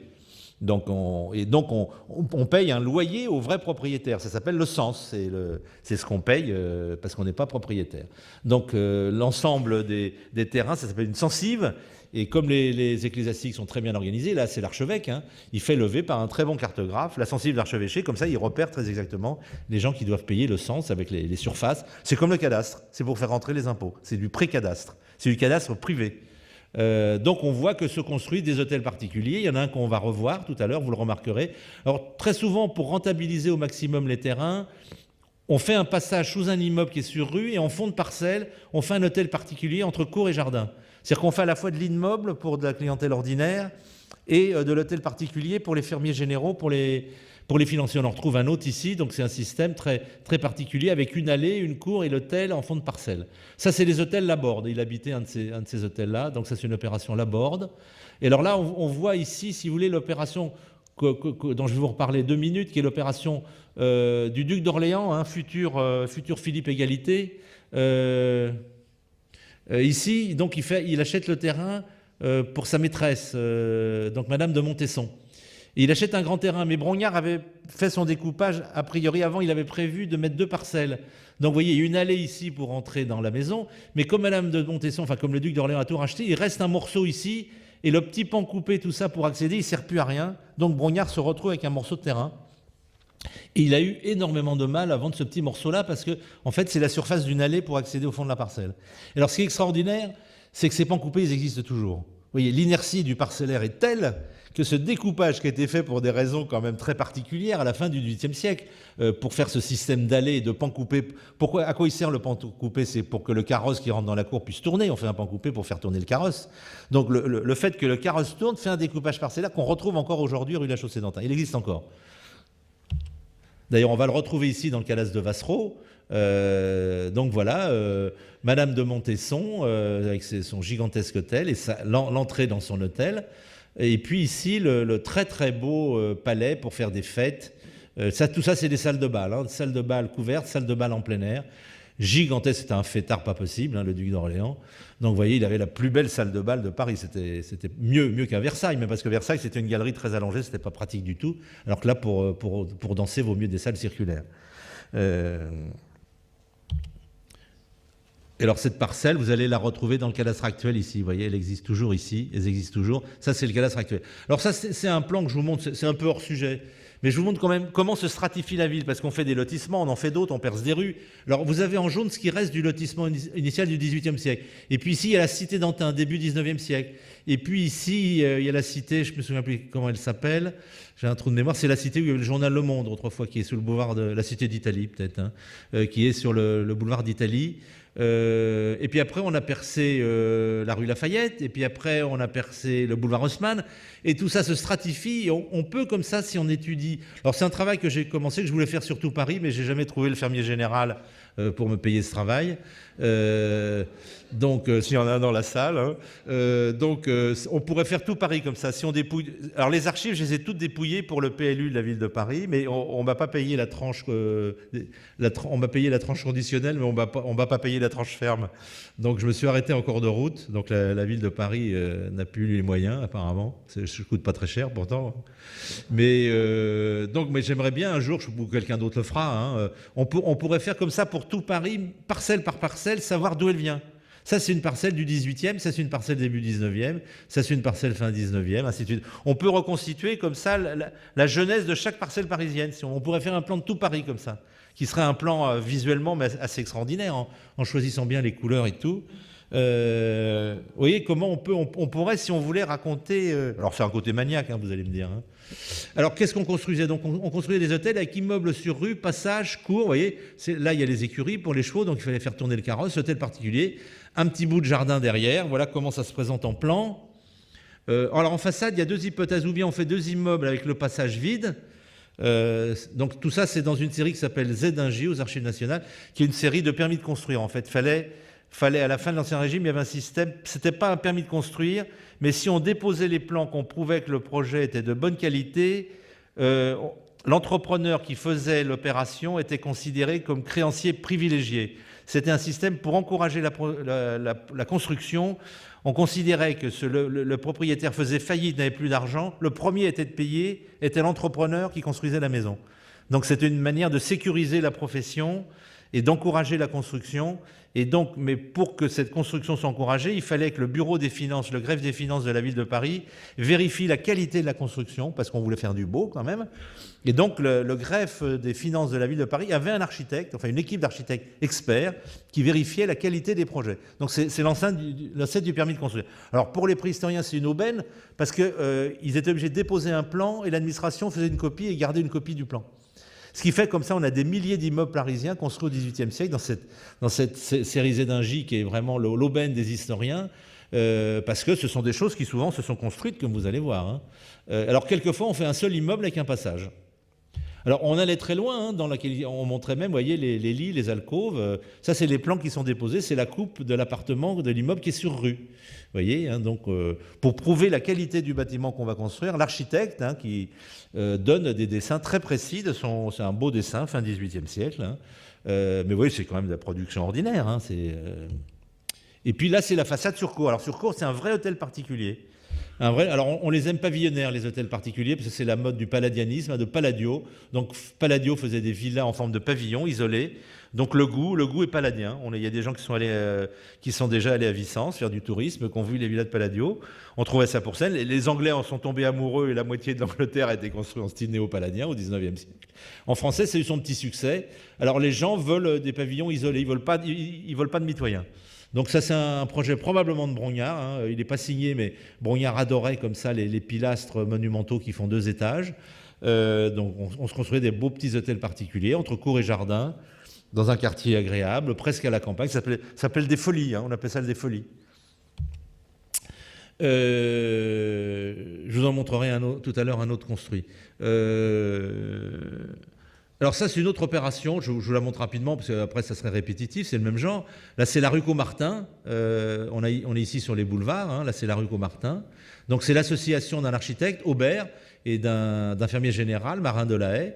Alors, Marin de la Haye s'est fait construire un hôtel ici, Aubert s'est fait construire un hôtel là, c'est-à-dire du côté de la ville, hein. Paris est au nord, là, le plan est à l'envers, là, c'est les grands boulevards. Donc, une opération de lotissement, c'est une opération immobilière, il faut vendre. Donc, ils pensent qu'en construisant 2 beaux immeubles à l'entrée, tout de suite, les gens vont se dire « Oh là là, quel beau quartier !» Parce que les gens n'ont pas envie d'habiter hors de Paris, quand même, hein. C'est pas nouveau, ça, hein. Les gens veulent habiter dans Paris, hein. C'est plus cher qu'ailleurs. Ça n'a pas changé. Ça, c'est une loi quasiment éternelle. Donc, on veut leur faire croire qu'ils sont dans Paris. Alors, pour leur faire croire qu'ils sont dans Paris, on construit 2 immeubles comme si on était dans Paris. En fait, derrière, c'est encore des jardins. Il y a encore des choux et des navets. Mais on essaye de les attirer. Donc, voilà l'opération qui existe. La rue Caumartin existe, mais il n'y a quasiment plus d'immeubles. Il reste ces 2-là, par miracle. Ceux qui étaient ici, dont la maison de Stendhal, ont été mangés par la banque d'à côté. Il ne reste plus que le mur sur lequel il y avait la plaque. Heureusement que la plaque était sur le mur, sinon on ne saurait même plus que Stendhal avait habité là. Donc voilà l'hôtel Marin de la Haye. Voilà, alors il était surélevé, hein, c'était moins haut que ça, il s'arrêtait là. Mais voilà, un bel hôtel particulier avec une tour d'angle. À l'origine, il y a un petit jardin, une terrasse jardin, hein, vue sur les boulevards. Les boulevards, c'était la promenade, c'était la campagne, c'était le début de la campagne, hein. Il suffit de lire les rêveries d'un promeneur solitaire de Rousseau pour voir cette ambiance. Donc un bel immeuble avec des petits bas-reliefs sous les fenêtres, enfin très joli. Donc c'est la maison de Marin de la Haye qui existe toujours. De l'autre côté, c'est l'hôtel Aubert. L'architecte donc se sent en devoir de se construire un hôtel pour attirer. Alors il était surélevé, hein, lui aussi, il y a un étage en plus. Alors là, c'est très intéressant, je vous montre ça en passant. C'est que quand on a mis le boulevard de la Madeleine au gabarit, le boulevard de la Madeleine était trop large, parce que d'habitude, il a fallu élargir à l'époque d'Haussmann, comme on verra tout à l'heure. Mais là, c'est trop large. Donc il faut rétrécir. Pour rétrécir, on fait ce qu'on appelle un immeuble placard. C'est-à-dire que c'est un immeuble qui n'a pas d'épaisseur et qui est plaqué sur un immeuble qui existe. Derrière, là, la façade, il y a la façade du 18e, hein, d'Aubert, de l'architecte Aubert. Et puis dessus, on a collé un immeuble placard. C'est facile à repérer, hein. C'est à côté de l'Olympia, hein. Quand on rentre dans l'Olympia, on traverse d'abord l'immeuble placard avant de rentrer dans ce qu'étaient autrefois les façades du 18e siècle. Vous voyez comment se construit la ville avec tous ces petits accidents qui ont tous une origine historique, hein. J'ai dû lire, je crois, un texte dans mon premier exposé de l'ingénieur Léonce Reynaud qui dit dans la ville c'est très compliqué, on croit comprendre rien, peut-être qu'on ne trouvera jamais pourquoi, mais si on cherche bien, on peut trouver en quelque sorte. Vous voyez, là on sait pourquoi il y a ce truc bizarre d'immeuble placard, on sait pourquoi. C'est parce que le boulevard de la Madeleine était trop large. D'habitude c'est trop étroit, là c'est trop large. Alors il reste quelques vestiges quand même de ce quartier, pas beaucoup malheureusement, hein. C'est un quartier vraiment sinistré, et quand on dit qu'il était sinistré, il n'y a pas seulement les travaux haussmanniens, on a encore détruit beaucoup de choses il y a 10 ans, hein. Je vais vous montrer plusieurs choses. La maison de Stendhal qui a été détruite il y a 10 ans, donc on est à Paris avec des architectes des bâtiments de France à tous les coins de rue, mais on continue quand même à démolir. Donc ça c'est l'hôtel La Canale du révolutionnaire Lacanal, et donc s'est fait construire un bel hôtel dans le quartier à la mode. D'ailleurs, c'est dans cet hôtel, quand on a fait des travaux il y a quelques années, qu'on a trouvé les statues des rois de France qui avaient été arrachées au portail de Notre-Dame et qui avaient été mis dans les fondations de l'hôtel particulier. Il existe encore celui-là. Donc voilà, vous voyez que si on regarde bien, si le portail est ouvert, par chance, on voit un petit morceau, mais c'est vraiment à l'état de traces, hein, de vestiges, un petit portique, un petit péristyle ionique, qui est l'entrée de l'hôtel particulier. Ce qu'on voit là, c'est le couloir d'entrée, évidemment. Là, une opération qui est assez intéressante aussi, parce que tout s'explique, hein, tout s'enchaîne, vous allez voir. Par exemple, là, on est dans le lotissement Laborde, hein. Là, c'est la rue Laborde, là, ici, c'est la rue de Provence. Et donc, comme on fait un nouveau quartier, les spéculateurs font un nouveau quartier, le quartier de la Chaussée-d'Antin, à un moment, le roi dit il faut une église paroissiale. Alors, comme les Capucins n'étaient pas très bien rue Saint-Honoré, on propose aux Capucins de venir. Donc la Board, qui gagne beaucoup d'argent par ailleurs, peut se permettre de faire des largesses, peut se faire du sponsoring, on dirait aujourd'hui. Donc la Board donne un terrain pour construire le couvent des Capucins. Et alors, comme il y a une rue dans l'axe qui n'est pas perpendiculaire à la rue de Provence, on décide de mettre le couvent de travers, qui n'est pas perpendiculaire à la rue, ce qui est un peu étrange. Mais en fait, comme on sait que Paris est en dessous et qu'on va rentrer dans ce couvent par la future rue Laffitte, il faut donc, si vous voulez, que ça soit de travers pour être dans l'axe. C'est l'axe. D'ailleurs, finalement, maintenant, la rue Laffitte, elle fait tout ça. Et puis, le projet, finalement, ne se fait pas. Le terrain est racheté par une banquière suisse, Madame Tellusson. Vous voyez, il y avait déjà des banquiers suisses. Et donc, elle achète un grand terrain et pour rentabiliser son opération de construction de son hôtel particulier, elle fait un petit lotissement. Et alors là, c'est pas n'importe qui construit, c'est le Doubs.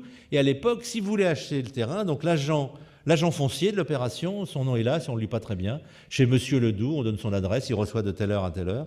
Donc le grand Ledoux, le grand architecte Ledoux faisait l'agent foncier, l'agent immobilier, l'agent foncier. Et donc, alors ce qui est très intéressant aussi, c'est pourquoi l'hôtel Tellusson a-t-il à son entrée une sorte d'arc de triomphe et pourquoi l'hôtel Tellusson est de travers par rapport à la rue, ce qui est quand même très étrange, qui a beaucoup étonné les contemporains, c'est à cause de ce projet de couvent des Capucins qui ne s'est pas fait. Donc alors pourquoi il a fait un arc de triomphe? Probablement parce qu'il a perçu qu'il était dans l'axe d'une rue qui existait déjà. Donc Ledoux s'est dit, une rue, je fais un arc, je fais une entrée monumentale.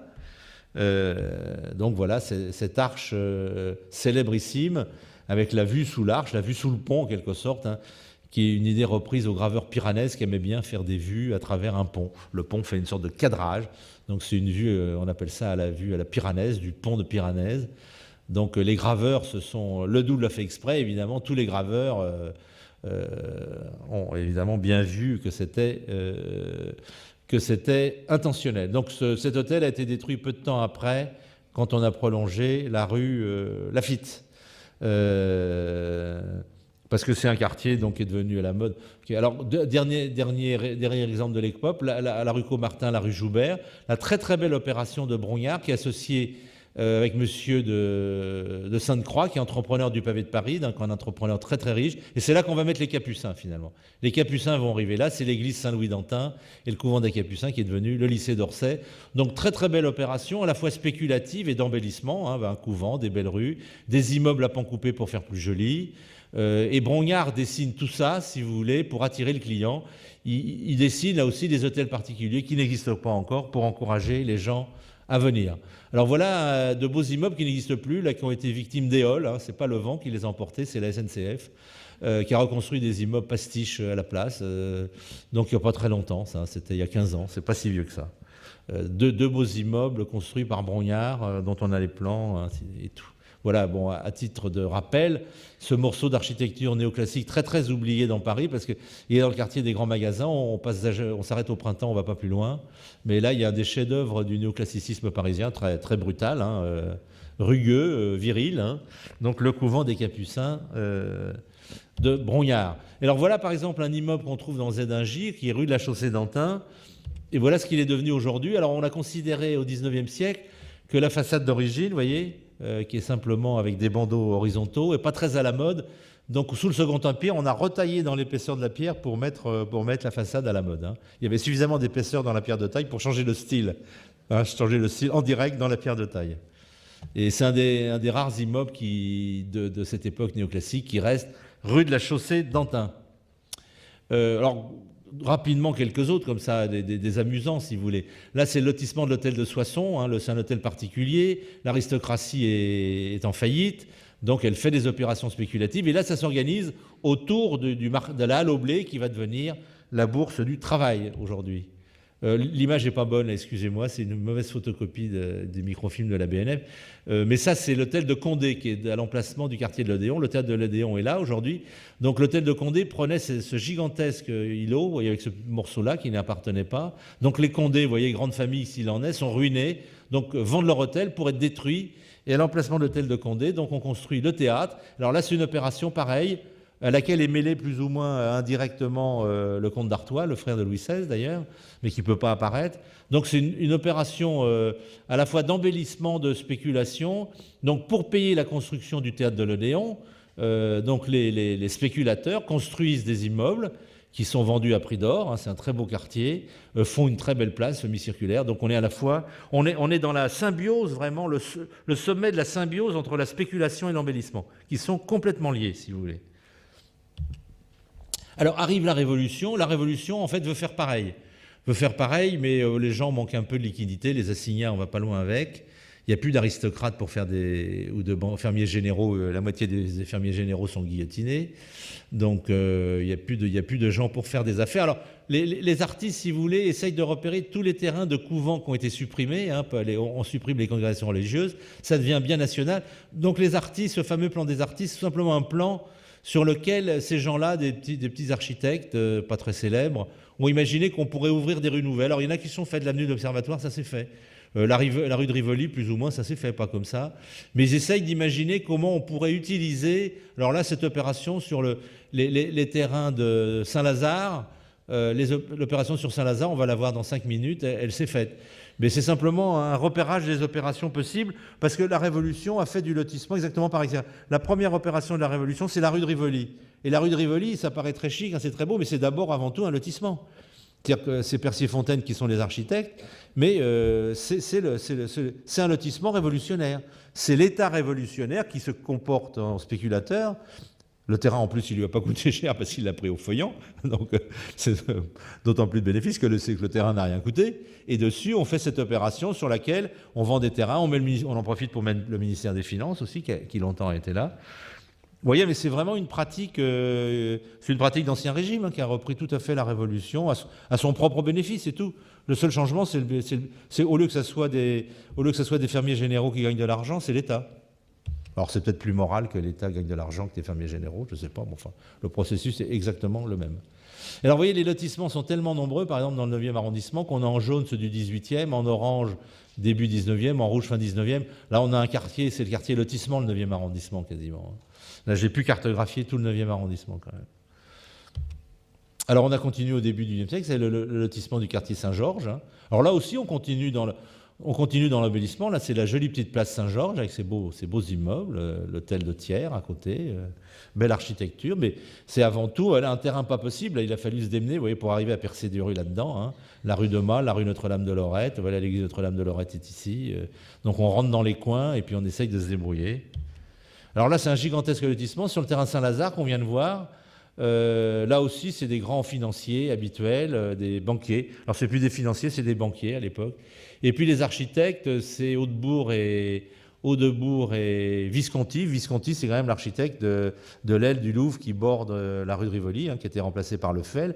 Mais c'est donc l'architecte de Napoléon III. Donc, Visconti aussi spéculait joyeusement. Je vous montre en passant comme ça, pour ne pas voir que du lotissement quand même,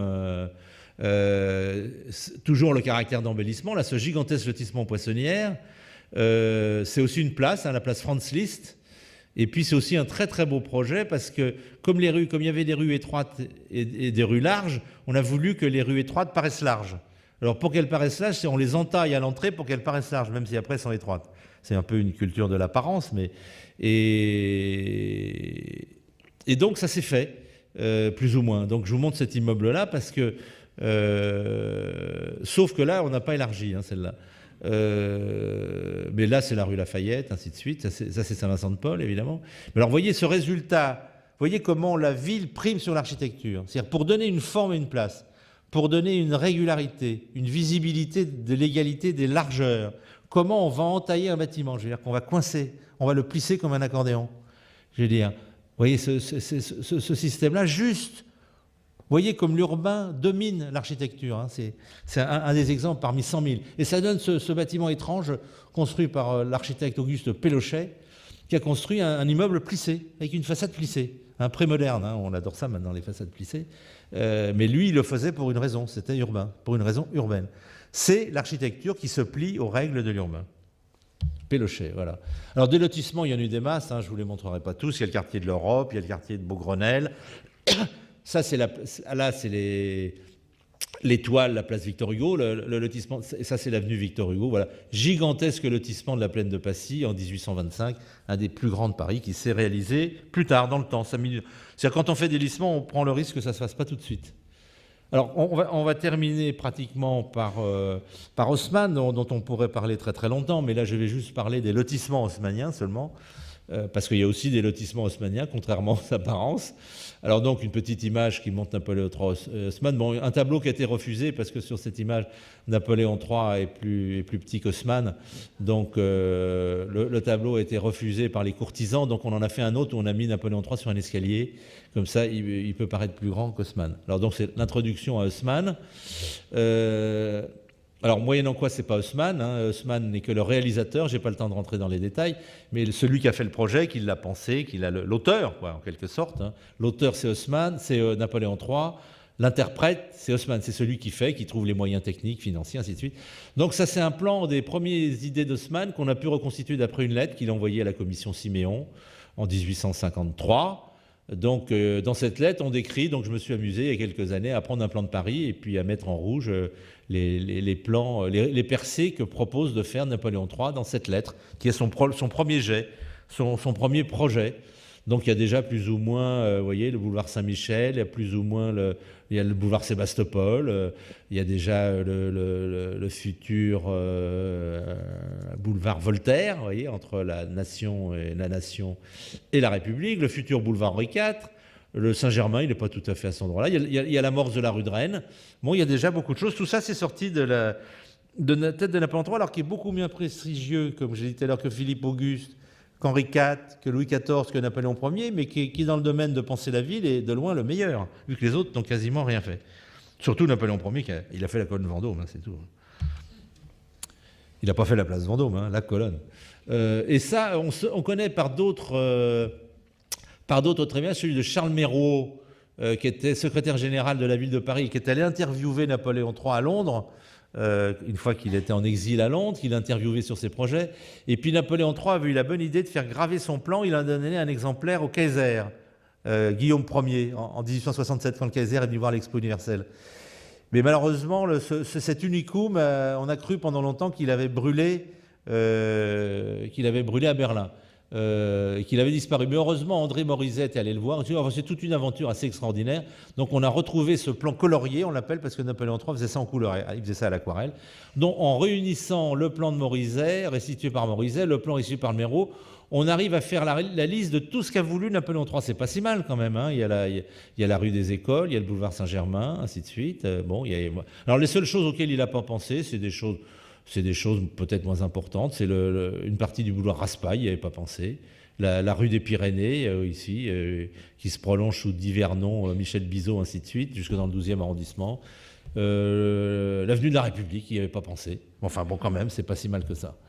Alors, je veux vous décrire le processus du lotissement de la percée haussmannienne. Alors, la percée haussmannienne, c'est un tracé dont on décide. Ici, c'est la rue Lafayette. On exproprie pour faire, parce que pour percer une rue, évidemment, on ne peut pas passer sur les maisons, il faut les détruire préalablement. On exproprie. Alors, comme on ne peut pas se contenter d'exproprier les terrains sur lesquels il y a des bâtiments, et puis qu'en plus, il y a une loi de 1852 qui accorde ce privilège aux propriétaires de demander, s'ils sont expropriés, ils ont le droit de demander à être expropriés sur l'ensemble de leur parcelle. Parce qu'avant 1852, ils pouvaient se retrouver à un bout de parcelle dont ils ne pouvaient plus rien faire.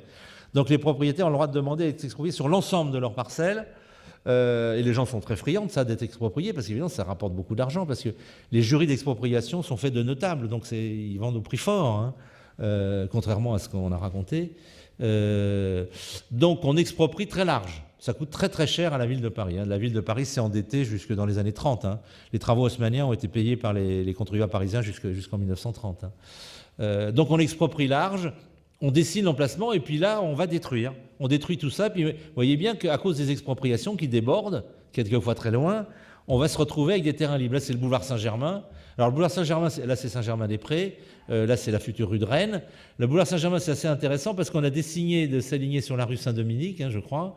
Donc on a exproprié que d'un seul côté. Là on a encore des immeubles anciens de ce côté-là du boulevard Saint-Germain. Par contre de l'autre côté c'est que des immeubles haussmanniens parce que c'est pas vraiment une percée, c'est un élargissement unilatéral si vous voulez, qui est une forme de percée, l'élargissement unilatéral du boulevard Saint-Germain, qui fait la dissymétrie de l'architecture sur le boulevard Saint-Germain. Si vous l'avez remarqué, allez voir.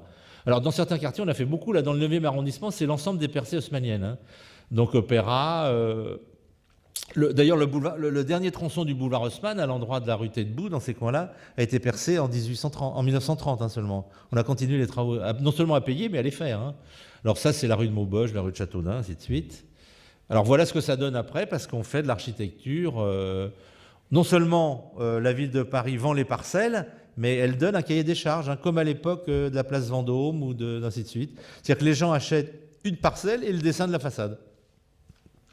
Là, on est donc sur la rue Aubert.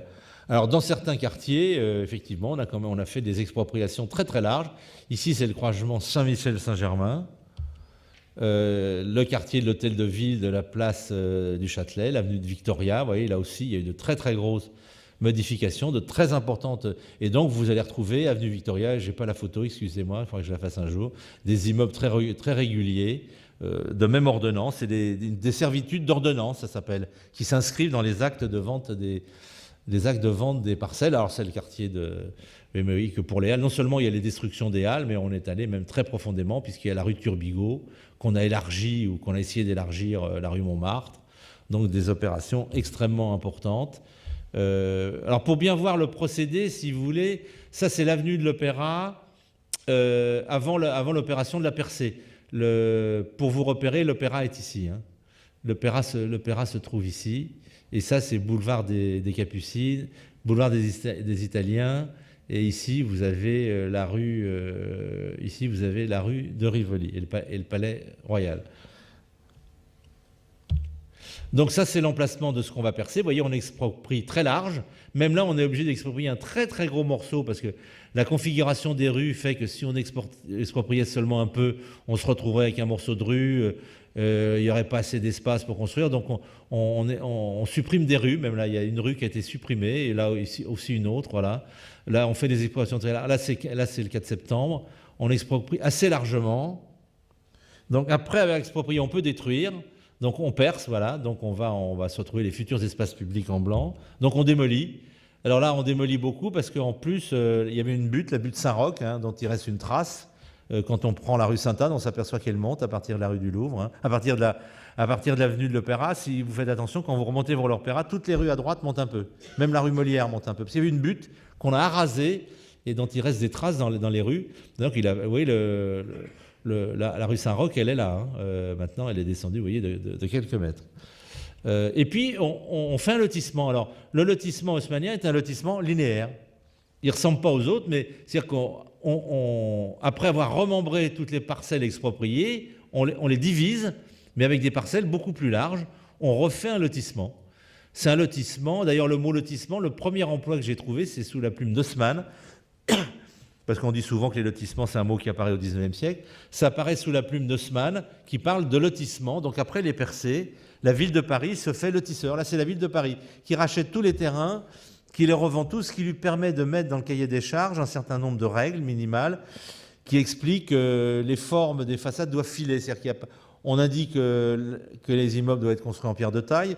Pour les grandes avenues comme l'opérateur, on met même dans le cahier des charges le nom de la carrière. Il faut aller à Saint-Leu-d'Esserand ou ensuite dans l'Oise. Mais par contre, pour les façades, on dit qu'il faut que ça file. C'est-à-dire qu'on dit, si vous avez un immeuble de chaque côté, vous faites la même chose que de part et d'autre. C'est-à-dire qu'on est dans l'idéologie de l'homogénéité. C'est-à-dire pour qu'une ville soit belle, il faut qu'elle soit homogène. Donc il faut que tous les immeubles soient de la même famille. C'est la conception de la beauté qu'on a à l'époque. Aujourd'hui, on a une conception inverse. Le rêve des architectes, c'est de faire différent des autres. Le rêve d'un architecte au 19e, c'est de faire comme tout le monde. Donc c'est deux conceptions qui ont complètement basculé, si vous voulez. Une esthétique a complètement basculé. Là, on est dans une esthétique de l'homogénéité. Et donc, on dit aux gens d'imiter leurs voisins, tout simplement. Alors, encore quelques images. Donc, un exemple de lotissement, boulevard Beaujon. Là, l'image n'est pas très bonne, excusez-moi, elle est un peu floue. Là, on est au croisement de la rue des Gobelins et de la rue Saint-Marcel. Voilà, on est en contrebas, là, vers la Bièvre, hein, la rue de la Reine Blanche. Et donc, on voit un lotissement. Alors là, c'est de lotissement. À la fin, si vous voulez, à cette époque-là, on est dans des concessions privées. La ville donne le droit d'expropriation à des entreprises privées, à des compagnies financières, qui ont le droit d'exproprier. Ça va très loin, le libéralisme, à l'époque. Hein. Puisqu'il y a des compagnies privées qui ont, comme l'État, le droit d'expropriation, qui a un droit quand même qui n'est arrivé qu'en 1841. Hein. Le droit d'expropriation pour cause d'utilité publique apparaît en France en 1841. On n'avait pas le droit avant. Hein. Louis XIV, il n'avait pas le droit d'exproprier, hein, Napoléon non plus. Hein. Donc, même après le Code civil, il a fallu attendre 1841 pour il y a une législation qui légalise l'expropriation. Et là, on cède à des compagnies financières le droit d'exproprier. Alors, les deux dernières images, non, il y en a encore, trois encore. Hein. Alors ce système a continué dans le genre pauvre. Hein, là, c'est un lotissement dans le 12e arrondissement pour employés. Hein. On vise une clientèle, c'est l'employé de bureau, là, la classe moyenne. Donc c'est la rue de Madagascar qui donne sur la rue de Vatigny. L'architecte Caligny est à la fois entrepreneur, architecte et spéculateur. Il s'associe avec des banquiers pour faire son opération et il construit tous les immeubles. Tous les immeubles sont de Caligny. Alors des rues homogènes comme ça dans Paris, je ne dis pas qu'il y en a des centaines, mais il y en a des dizaines et des dizaines dans tous les arrondissements périphériques, 12, 13, 14, 15, 16, 17, 18, 19, 20. Donc on prend une grande parcelle, on l'achète, on s'associe avec un architecte et on fait la rue. Et l'architecte fait toute la rue.